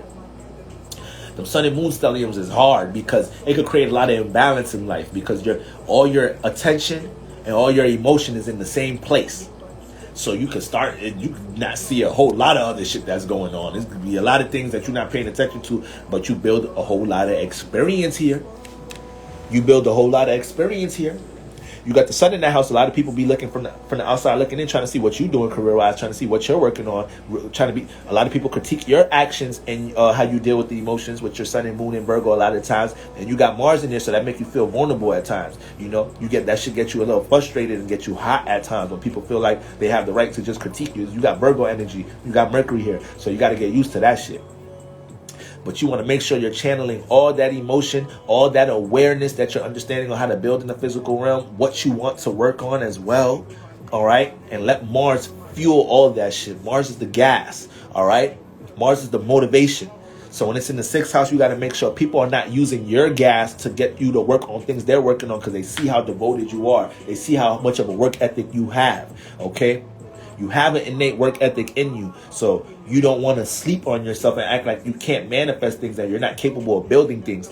A lot of the times when you get locked in with your Mars, aka your goals and your intentions, you accomplish shit quicker than you thought you was going to do it. A lot of the times with that stellium in there, all right? So it's just making sure, with you being so active in that house, you're able to work. You got to deal with, you got all that Virgo energy. You got to be careful of the substances you get attached to.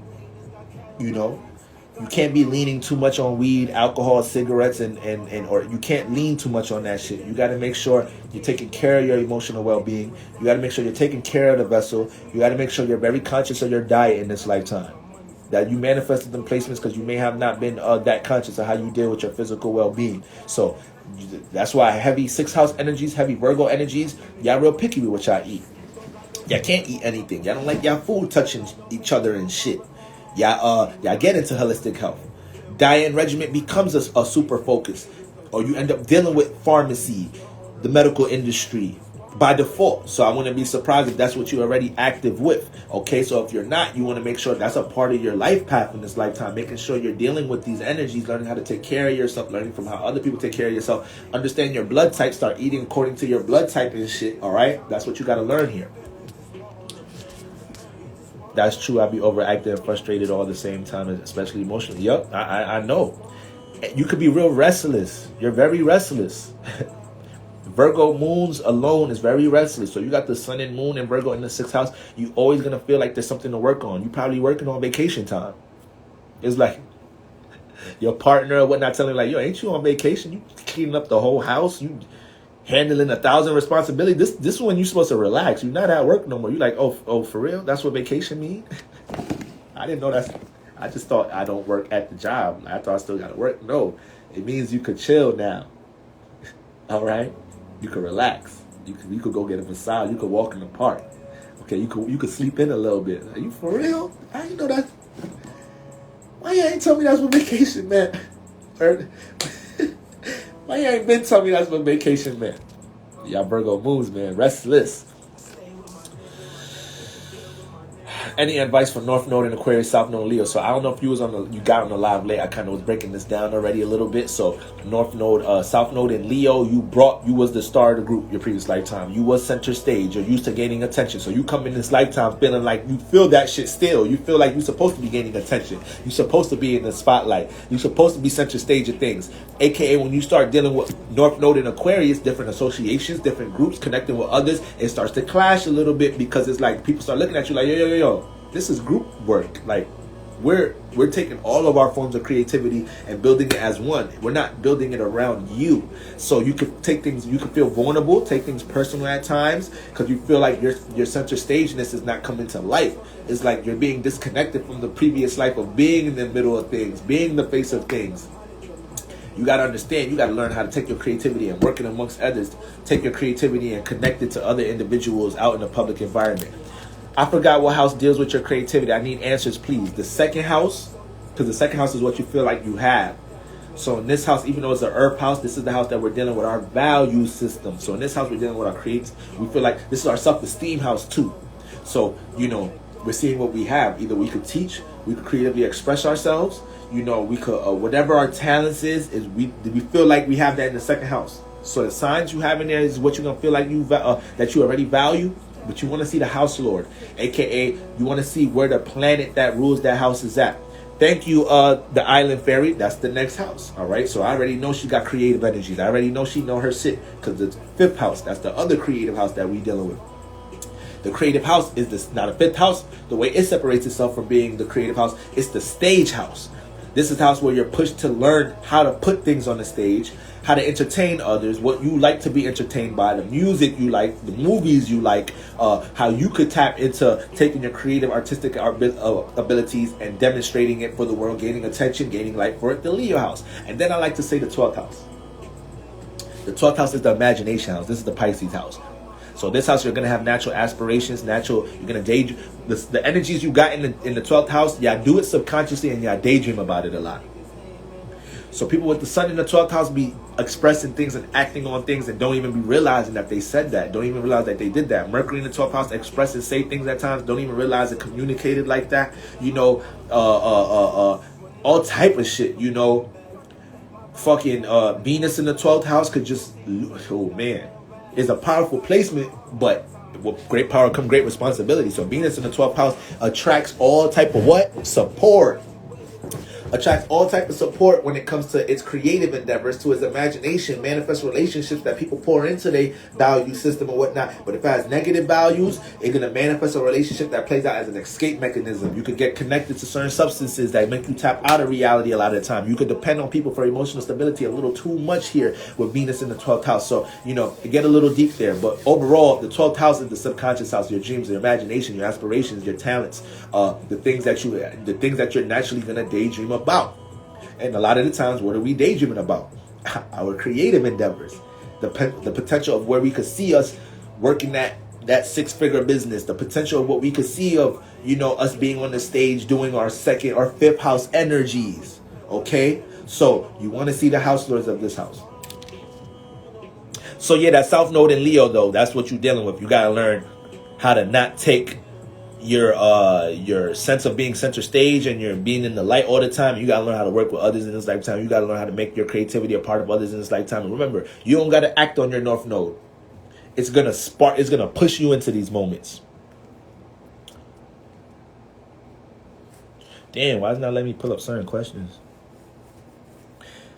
Moon Fairy, bitch. When I read your name, Moon Fairy, it's like I subconsciously put "it's" in front of it. It's the Moon Fairy, bitch. That's how I read that shit. Venus trine Mars, Moon conjunct Pluto, Moon opposite Saturn. All right, so Venus trine Mars trines are harmonious energies. These are planets that are in the same element. So when you got Venus trine Mars, your passions are supporting your love. You got a lot of intentions to connect and take action on the things that you appreciate. All right, so we don't need to motivate you to connect to these things. And then you got Venus supporting your passions. So you will pour love into your passions. You will pour love into your goals. We don't gotta inspire you or motivate you to do that shit. But Venus and Mars, when they make contact, you gotta understand you got what you like and you love, what you love, your pleasures, what you appreciate, and your frustrations and your passions. They're making contact. AKA, these are the 2 chakras that filter the emotions from the moon. Not every planet deal with feelings and emotions. Mercury don't deal with no feelings and emotions. You feel me? Now every planet got different energies. Mars and Venus dealing with some damn feelings, all right? So when you got them 2 making contact, luckily you got them making contact in a trine. So they're making harmonious contact, okay? But the thing with trines, we may not maximize them. So the house that you have Mars and the house you have Venus, they're always trying to complement each other. They're always trying to support each other. Make sure you allow these houses to do that, all right? Then you got Moon conjunct Pluto. So conjunctions are 2 planets working as one. I got you next, Nick the God. Moon conjunct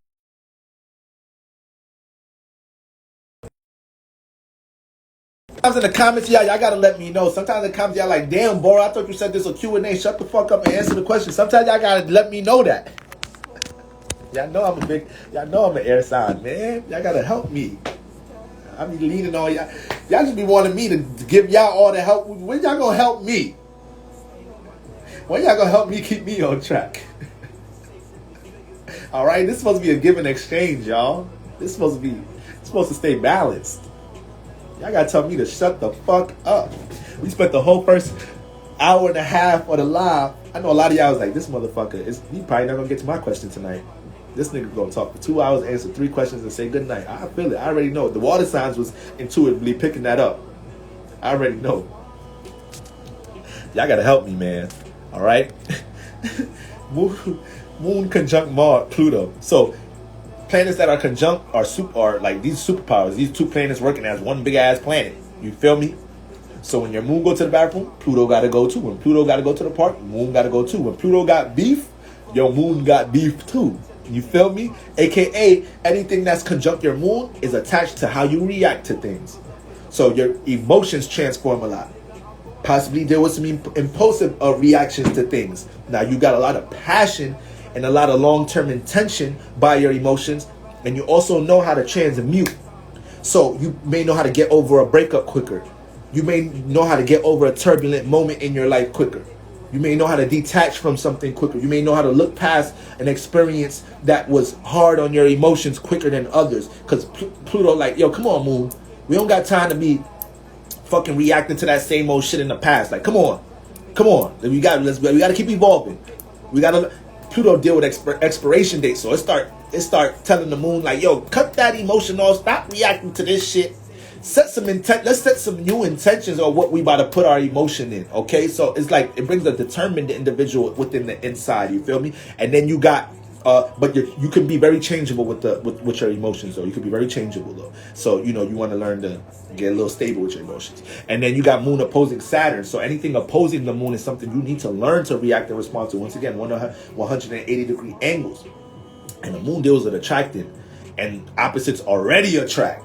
So you may attract a lot of harsh reality in your life a lot of time. You may attract a lot of circumstances that ground the fuck out of you, just snatch you, pull you down to reality. Okay? Saturn deal with reality, how we deal with time, how we deal with organization, business, restrictions, and boundaries. So this whole life, you're learning how to react to being more realistic. This whole lifetime, you're learning, and I like to say the squares and oppositions to the Moon are some of our biggest karmic lessons. So there's a lot of situations in your life where reality hits you hard. When you get in your imagination about something, getting your feelings about something, Saturn may come up like, nah, nope. I'm sorry, Moon Fairy bitch. I'm sorry. Get out your feelings. We dealing with reality right now. Get out your fucking feelings. You got to be able to react to this.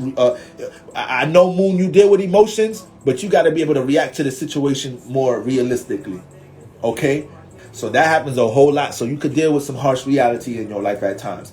You could deal with situations where your Moon is into something and it's like you see the potential of something you wanted to grow or whatnot. I don't know what signs you have the Moon in, but for the most part, Moon opposing Saturn gonna make your Moon put time into whatever it's connecting to.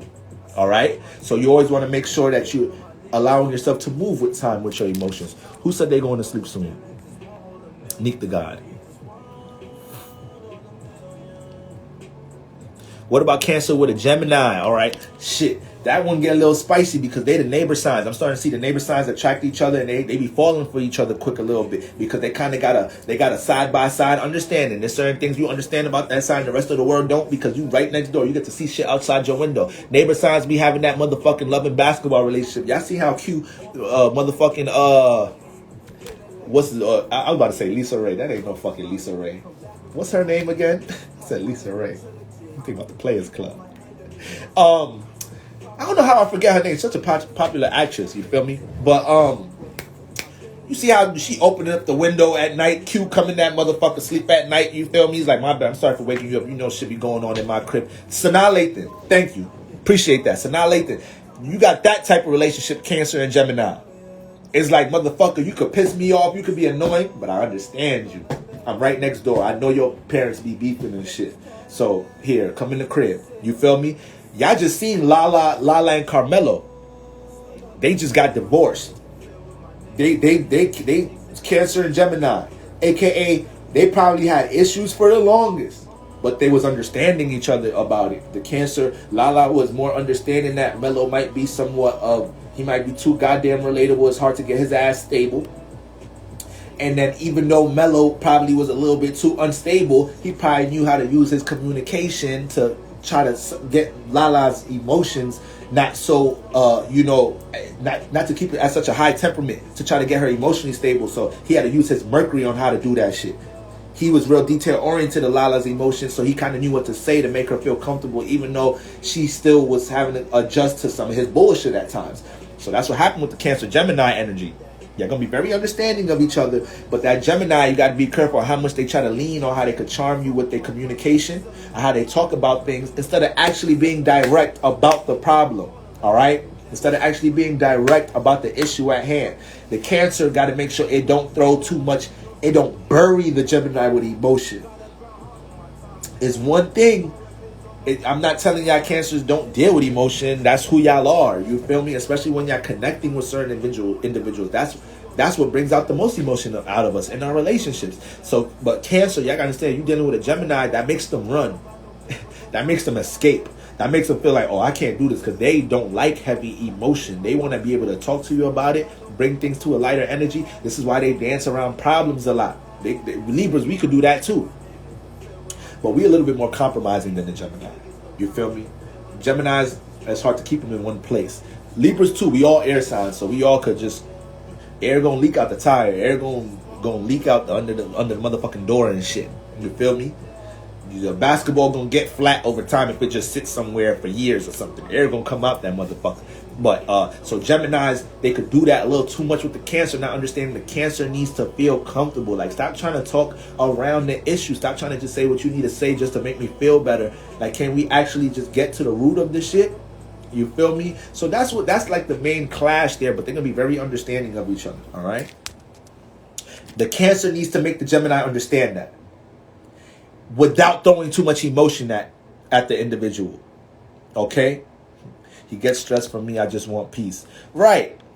And that's the thing, Cancers, y'all rule by the moon. Y'all don't be knowing how powerful y'all are. I be trying to tell y'all Cancers that y'all say things and don't understand that y'all rule by the moon. So everything y'all say deals with extra emotional motherfucking extra emotional impact.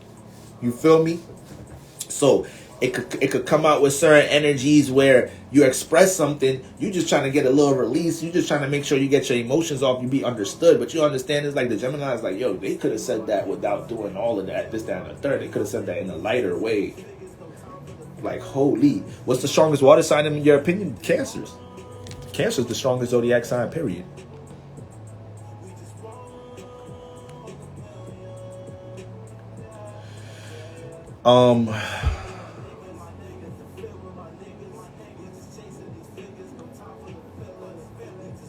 Is it true when personal planets transition to another, people with that energy can come into your life?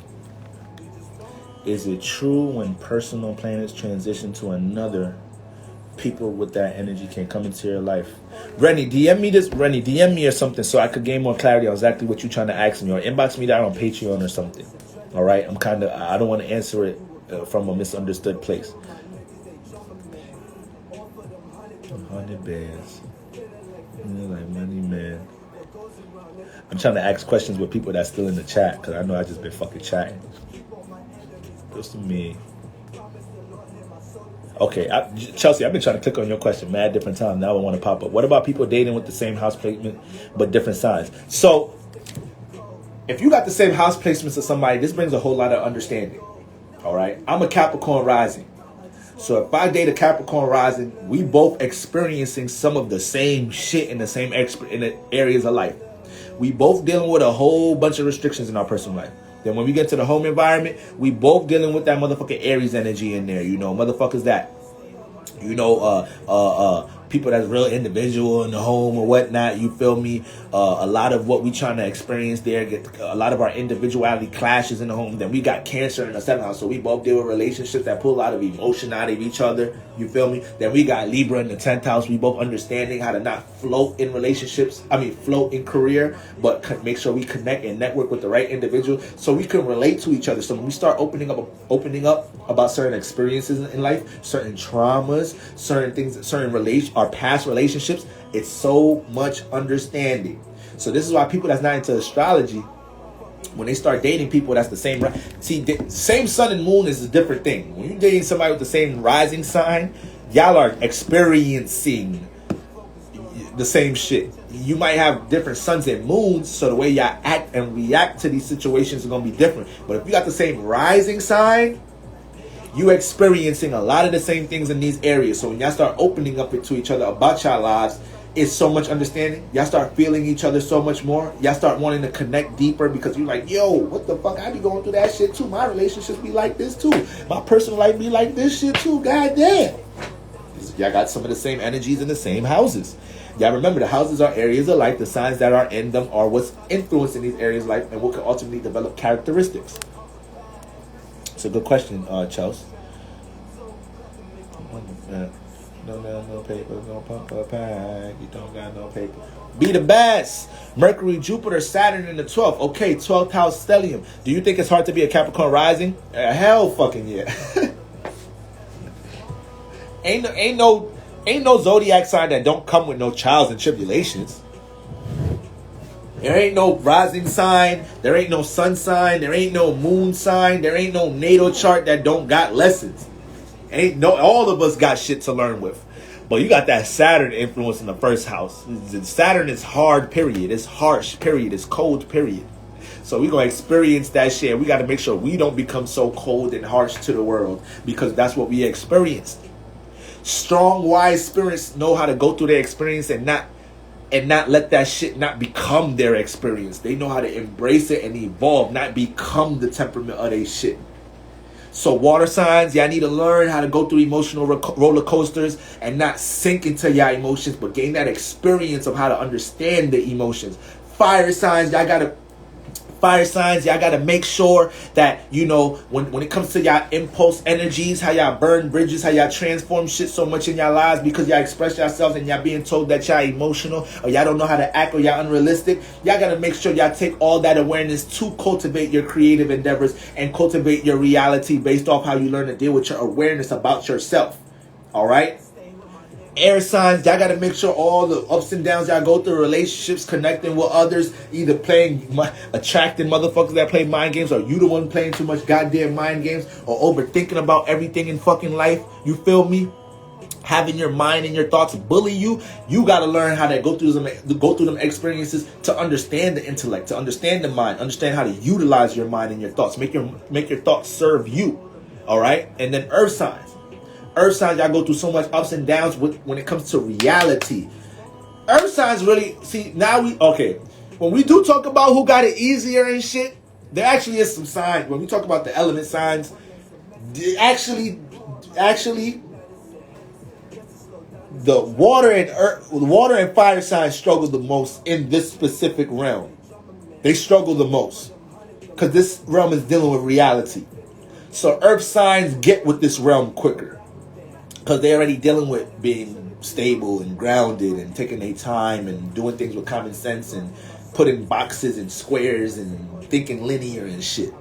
So they naturally get with reality, but earth signs are the first ones to keep reincarnating because they get too attached to reality. They got too attached to everything dealing with building stability and career, and they live their whole life just worried about money and being stable. It's like, motherfucker, you lived your whole life based off security. You ain't really, how much dreams and imaginations did you jump into? How much creative endeavors did you jump into? You just tried to organize the whole shit out your life. You just try to have the most secure life possible. You're going to keep reincarnating because you too realistic. You too earthly. You too much of this realm. When you become too much of this world, you ain't going to get out of this motherfucker. When you become too much of the Matrix, you think the people in the Matrix that ain't take the pill, how they going to get out of it? They ain't take the pill. That Neo and Morpheus and all of them just gonna look at y'all like, look at these niggas. They just stuck in the Matrix. They gonna keep coming back. They stuck in the program. You gotta be able to take the pill to get the fuck out this bitch. We all came here for a reason. Whether we incarnated here from where we was at before, whether we descended, we came back from the fourth dimension. And we was like, God damn, we ain't learned certain things. We gotta come back to Earth to learn certain things. Whether some of us is, you feel me? A lot of us been here too long, to be honest with y'all. Most people on Earth been here for a while, because most of the world is the Matrix. Most of the world is puppets. Most of the world is people that's not us though. That's not us, because everybody on this line, y'all took the pill already. Everybody on this live took the pill already. Everybody on this live be looking at other people like, damn, I don't know how to live life not being into astrology. That's how we look at everybody else. But we took the pill already. So we already doing the work. We already tapping into knowledge of self. So we don't got to come back to this shit. We already understanding our karmic lessons. So we could take care of this shit and go back to our spiritual households. Go back to where we really from. Not everybody from Earth. Okay? So that's what we dealing with there. But, so back to your question, be the best. Mercury, Jupiter, and Saturn. And then, so Earth signs got it first. They attract a lot of shit and get stabilized quick, but that's the negative to it. Then air signs is probably next, because they deal with thinking and shit and relationships and connecting, and they not getting so lost in their feelings and emotions. But then there's fire signs and water signs. They the ones that's like, oh my God, like, this is why I want to sleep so much. Why'd I come here? Like, niggas just suppress creativity so much. Niggas just be call me unrealistic. It's like, bitch, how the fuck am I unrealistic? I'm the one dealing with my dream. You don't got dreams?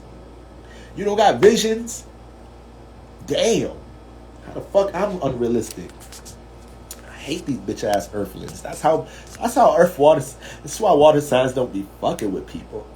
That's why fire signs don't give a fuck about burning the bridge. They already look at people like, man, motherfuck y'all. That's why they burn, but they don't give a fuck. All right. Thank you, Libra and Twitch. My bad. Mercury, Jupiter, Saturn. Mercury.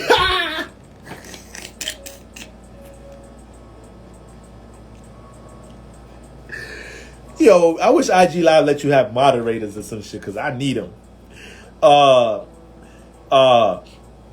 Mercury, Jupiter, and Saturn. You real active in your 12th house. So you need to be playing with your imagination in this lifetime, be the best.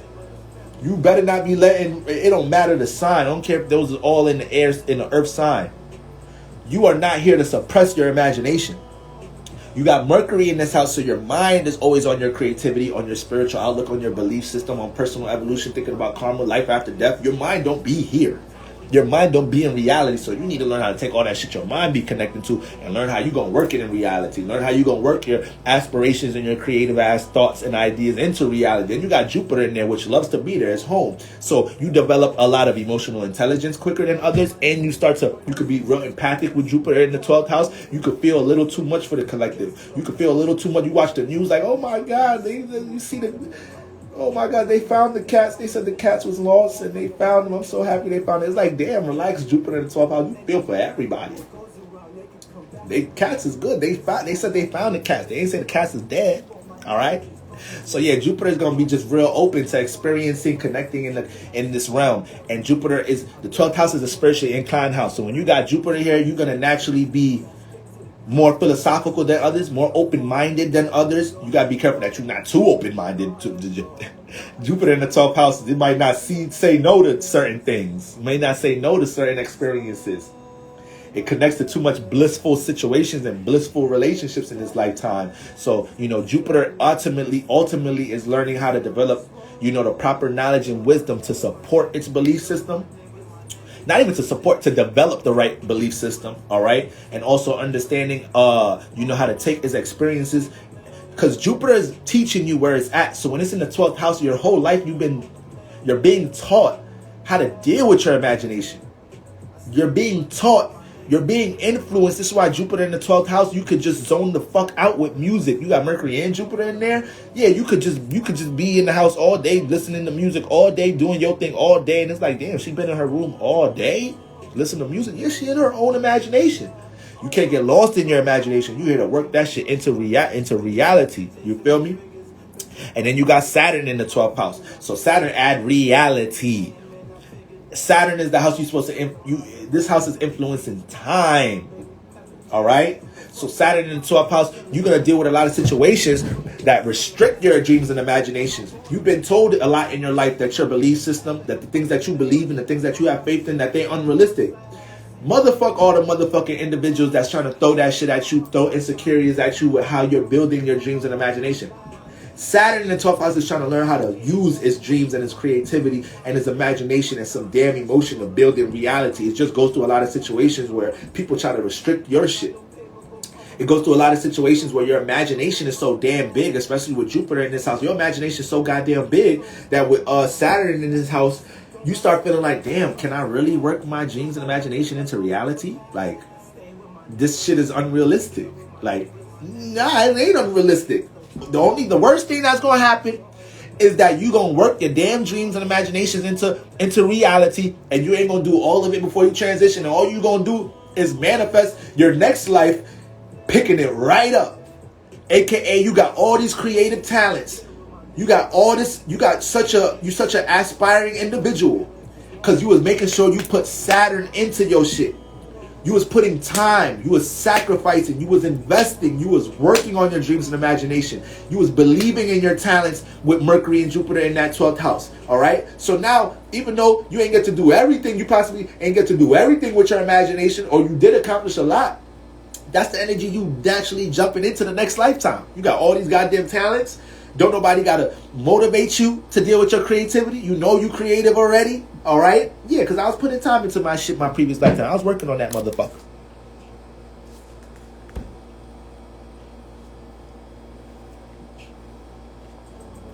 You mentioned Saturn being hard. My Saturn is in Aquarius. Can you elaborate on that? So wherever Saturn at is where it's going to build our harshness. So that's more so we want to focus on the houses on that. But when you part of the Saturn and Aquarius generation, you're going to have a hard, cold, serious, practical approach to how you deal with relationships in this lifetime. Saturn's home in Aquarius. Aquarius deal with the outside realm, connecting, networking, public environment, all right? Building, structuring, relating with others in a practical way. Deal with associates, all right? Business relationships.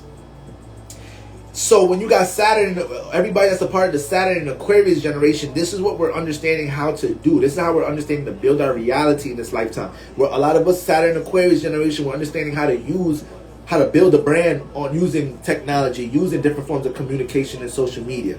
We're understanding how to connect with other people that's within our soul tribe. With Saturn and Aquarius generation, we're understanding how to, be aligned with certain individuals that's working on the things we're working on, so we could build more of a community, so we could build those relationships, so we could attract more of those associates. But it starts with you taking an individual approach, aka Aquarius, individual, one of the most individual signs in the zodiac. We're learning how to take, our individual approach with how we build business first, and we go through a lot of changes and transformation doing it.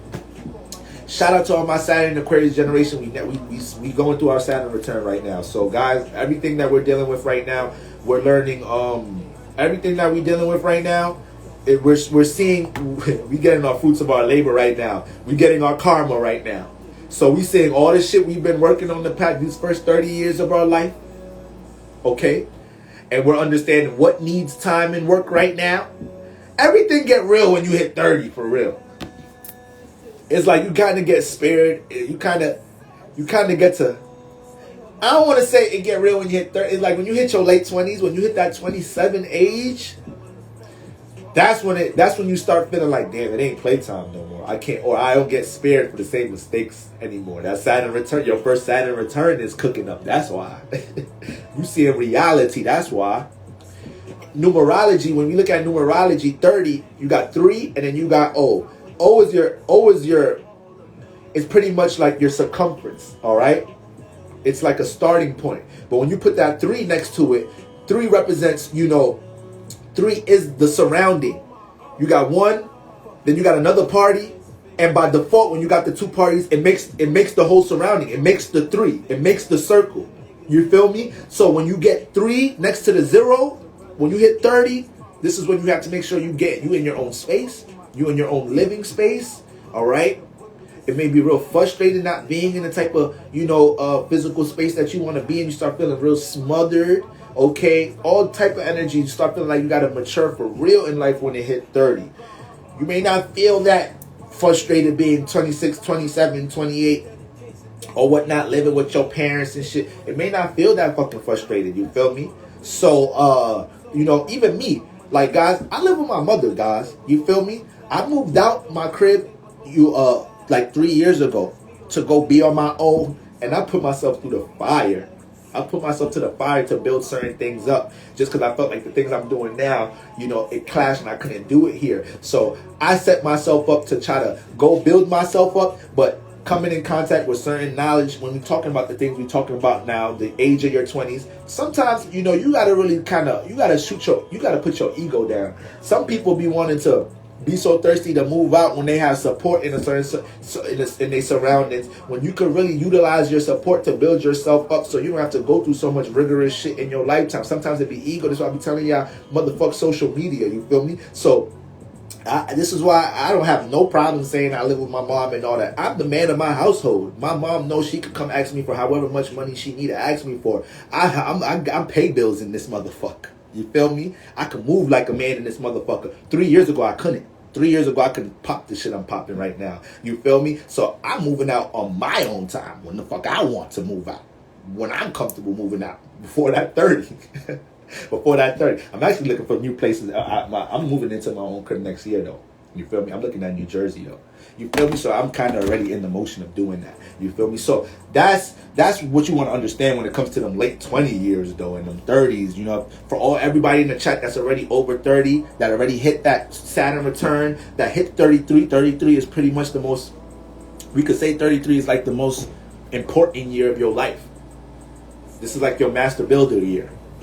So 33 people are expecting to see high peak potential with things that you're working on by default. 33, you're dealing with a lot of personal evolution energy. 33 is like, you know, you see way more at that age. You develop a certain wisdom at that age, you know. So 33 is deep. Jesus in the Bible did not die at 33 for no reason. You feel me? Motherfuckers that die at 33, best believe they came here for a certain reason to do something and they bounce. We all here for a certain reason to carry on a certain karmic mission, but like 33 ain't no joke when you play with that number. So that's that Saturn in Aquarius.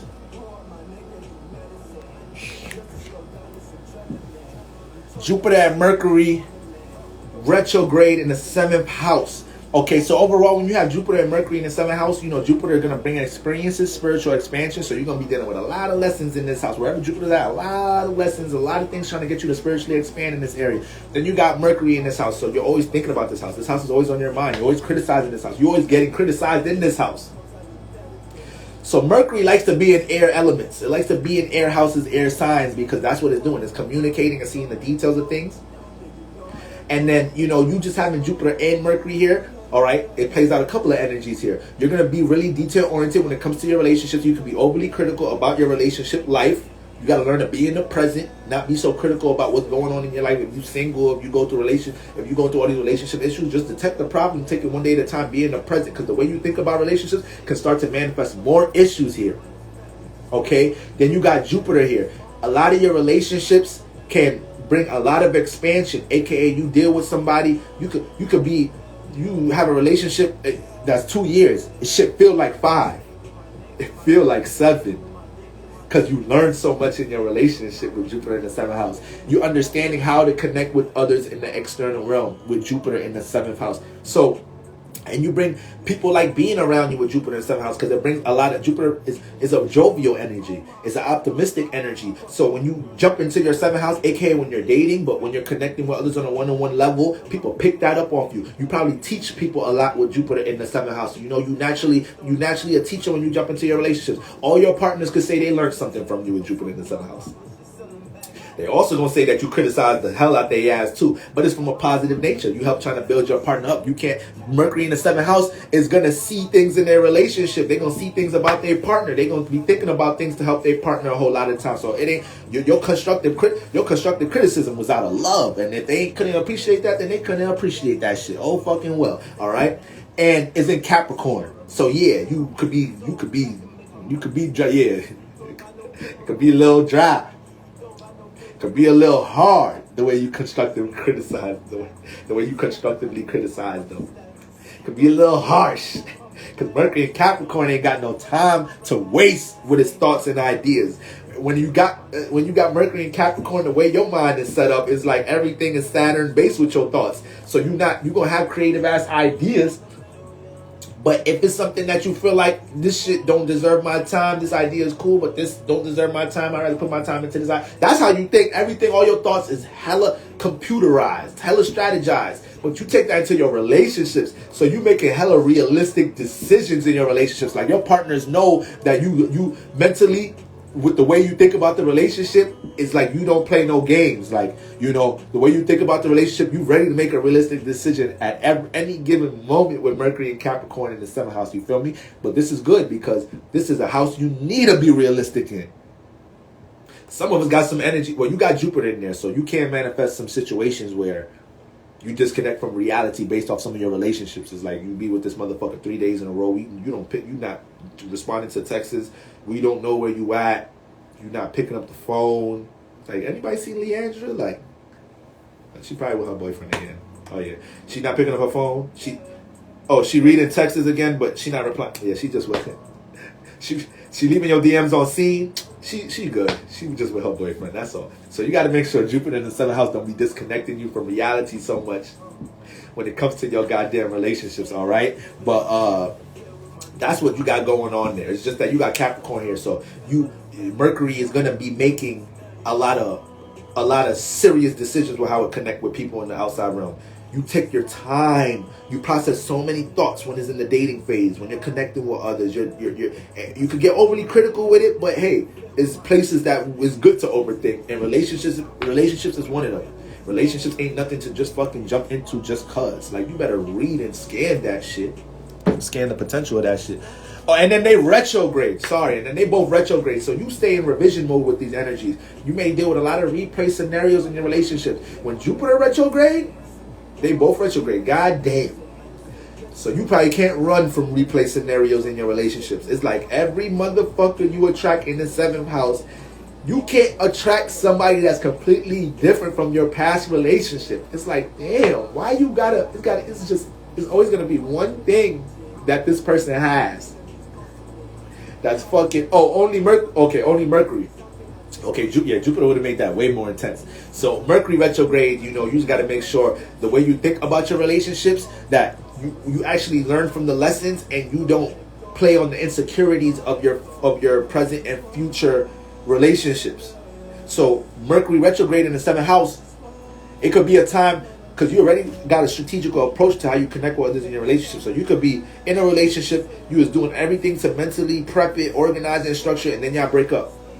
You get into the next relationship, your shit retrograde, so you're going to feel like you're going to be more nervous now. You're going to feel like a lot of the mental work you're doing is going to go unappreciated. It's not going to matter, because the last relationship, you was doing all that mental Capricorn work, and you still broke up. You cannot keep that mentality with it retrograde. Use that retrograde to revise and reflect any mistakes or errors you made, evolve, and move into your next relationship.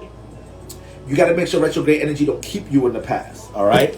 But you use it to soak up because when you got retrograde energies, guys, y'all got to take your time with these energies. You can't rush and be impulsive with any planet that's retrograde, especially Mercury. You got to think before you communicate. You got to think before you talk. Your Mercury retrograde in the 7th house. So Mercury loves to run free in the 7th house because it's getting to communicate, relate, and talk with other individuals. So when you got Mercury retrograde in this house, you might just be saying, sometimes you may get too excited connecting with others, relating to others. You might say the wrong shit sometimes. It's like you just met people. You're like, goddamn, yeah, I'm on my period. Like, oh, excuse me, I'm sorry.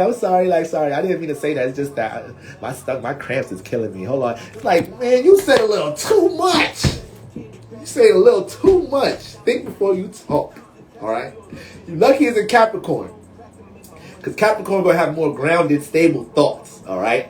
You lucky that shit not in like air or fire or some shit in the 7th house. So you in Capricorn. Capricorn does think, but Mercury in Capricorn thinks before it talks a little bit. But depending on some of your, it's still retrograde. So you done made that mistake sometimes. You done made that mistake. Like, damn, why did I give up all that information? I just met them. It's like the party, the environment, the cookout, the get together, the everything was so cool. Mercury was so happy to connect and relate and communicate with individuals. You just start diving to any form of conversation and communication with them. So that shit retrograde. You gotta chill. You gotta think before you talk. Gotta chill. All right. 12th house stellium, Sun, Pluto, Jupiter, and North Node. Okay, so once again, the 12th house is dealing with our imagination, the subconscious, our dreams. I be thinking I'm connecting, right, and you fuck around, you say some shit to connect with other individuals that you hear from your friend that motherfuckers was talking about you. You like, wait, hold on, everything was cool. What they said about me? Nah, it's that shit you said about your period. Like, that was a little too much, and then like they was eating too when you said that. It was like, oh man, for real? So wait, so they don't want me to come back to the next party, the next get together? Like, nah. Damn, Boro said I got my shit retrograde. You're right. I gotta watch what I say when I'm connecting with others in the 7th house. Mercury gotta calm the fuck down. Mercury gotta calm the fuck down in the 7th house. All right. So yeah, it be like that. And then you got motherfucking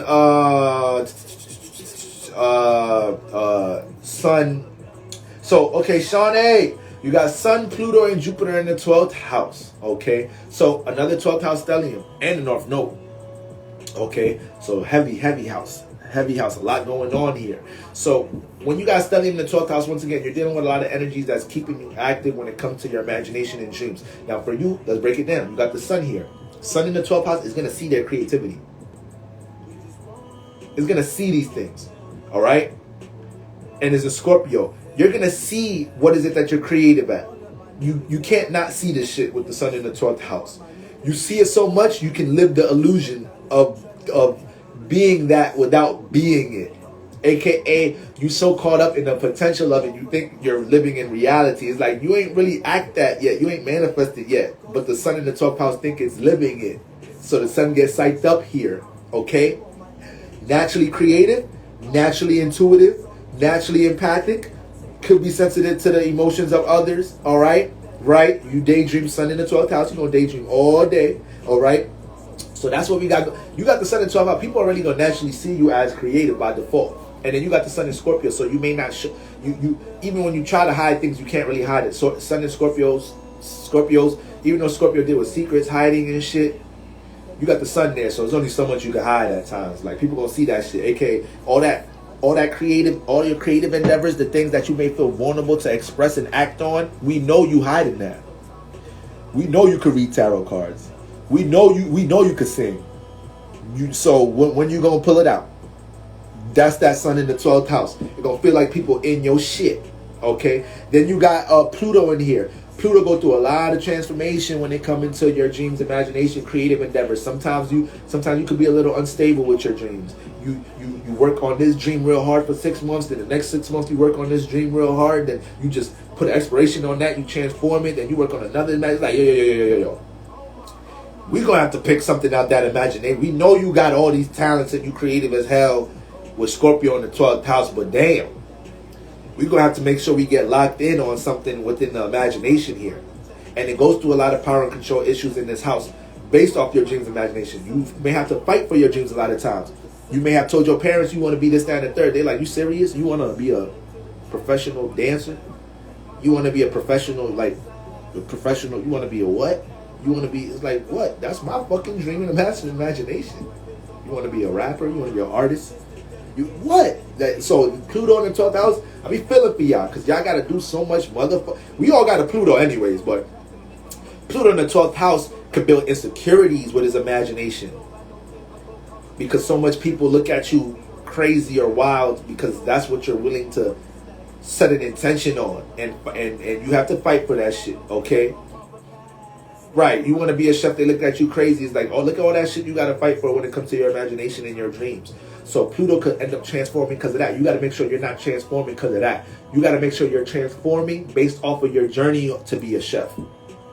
AKA, you set that long intention to be one of the fucking dopest, richest chefs in America, and then you went through so much transformation, working on that, evolving on that, detaching from certain people, places, and things to support your dreams. That's the positive transformation with Pluto at. When we embrace because Pluto deal with long-term goals.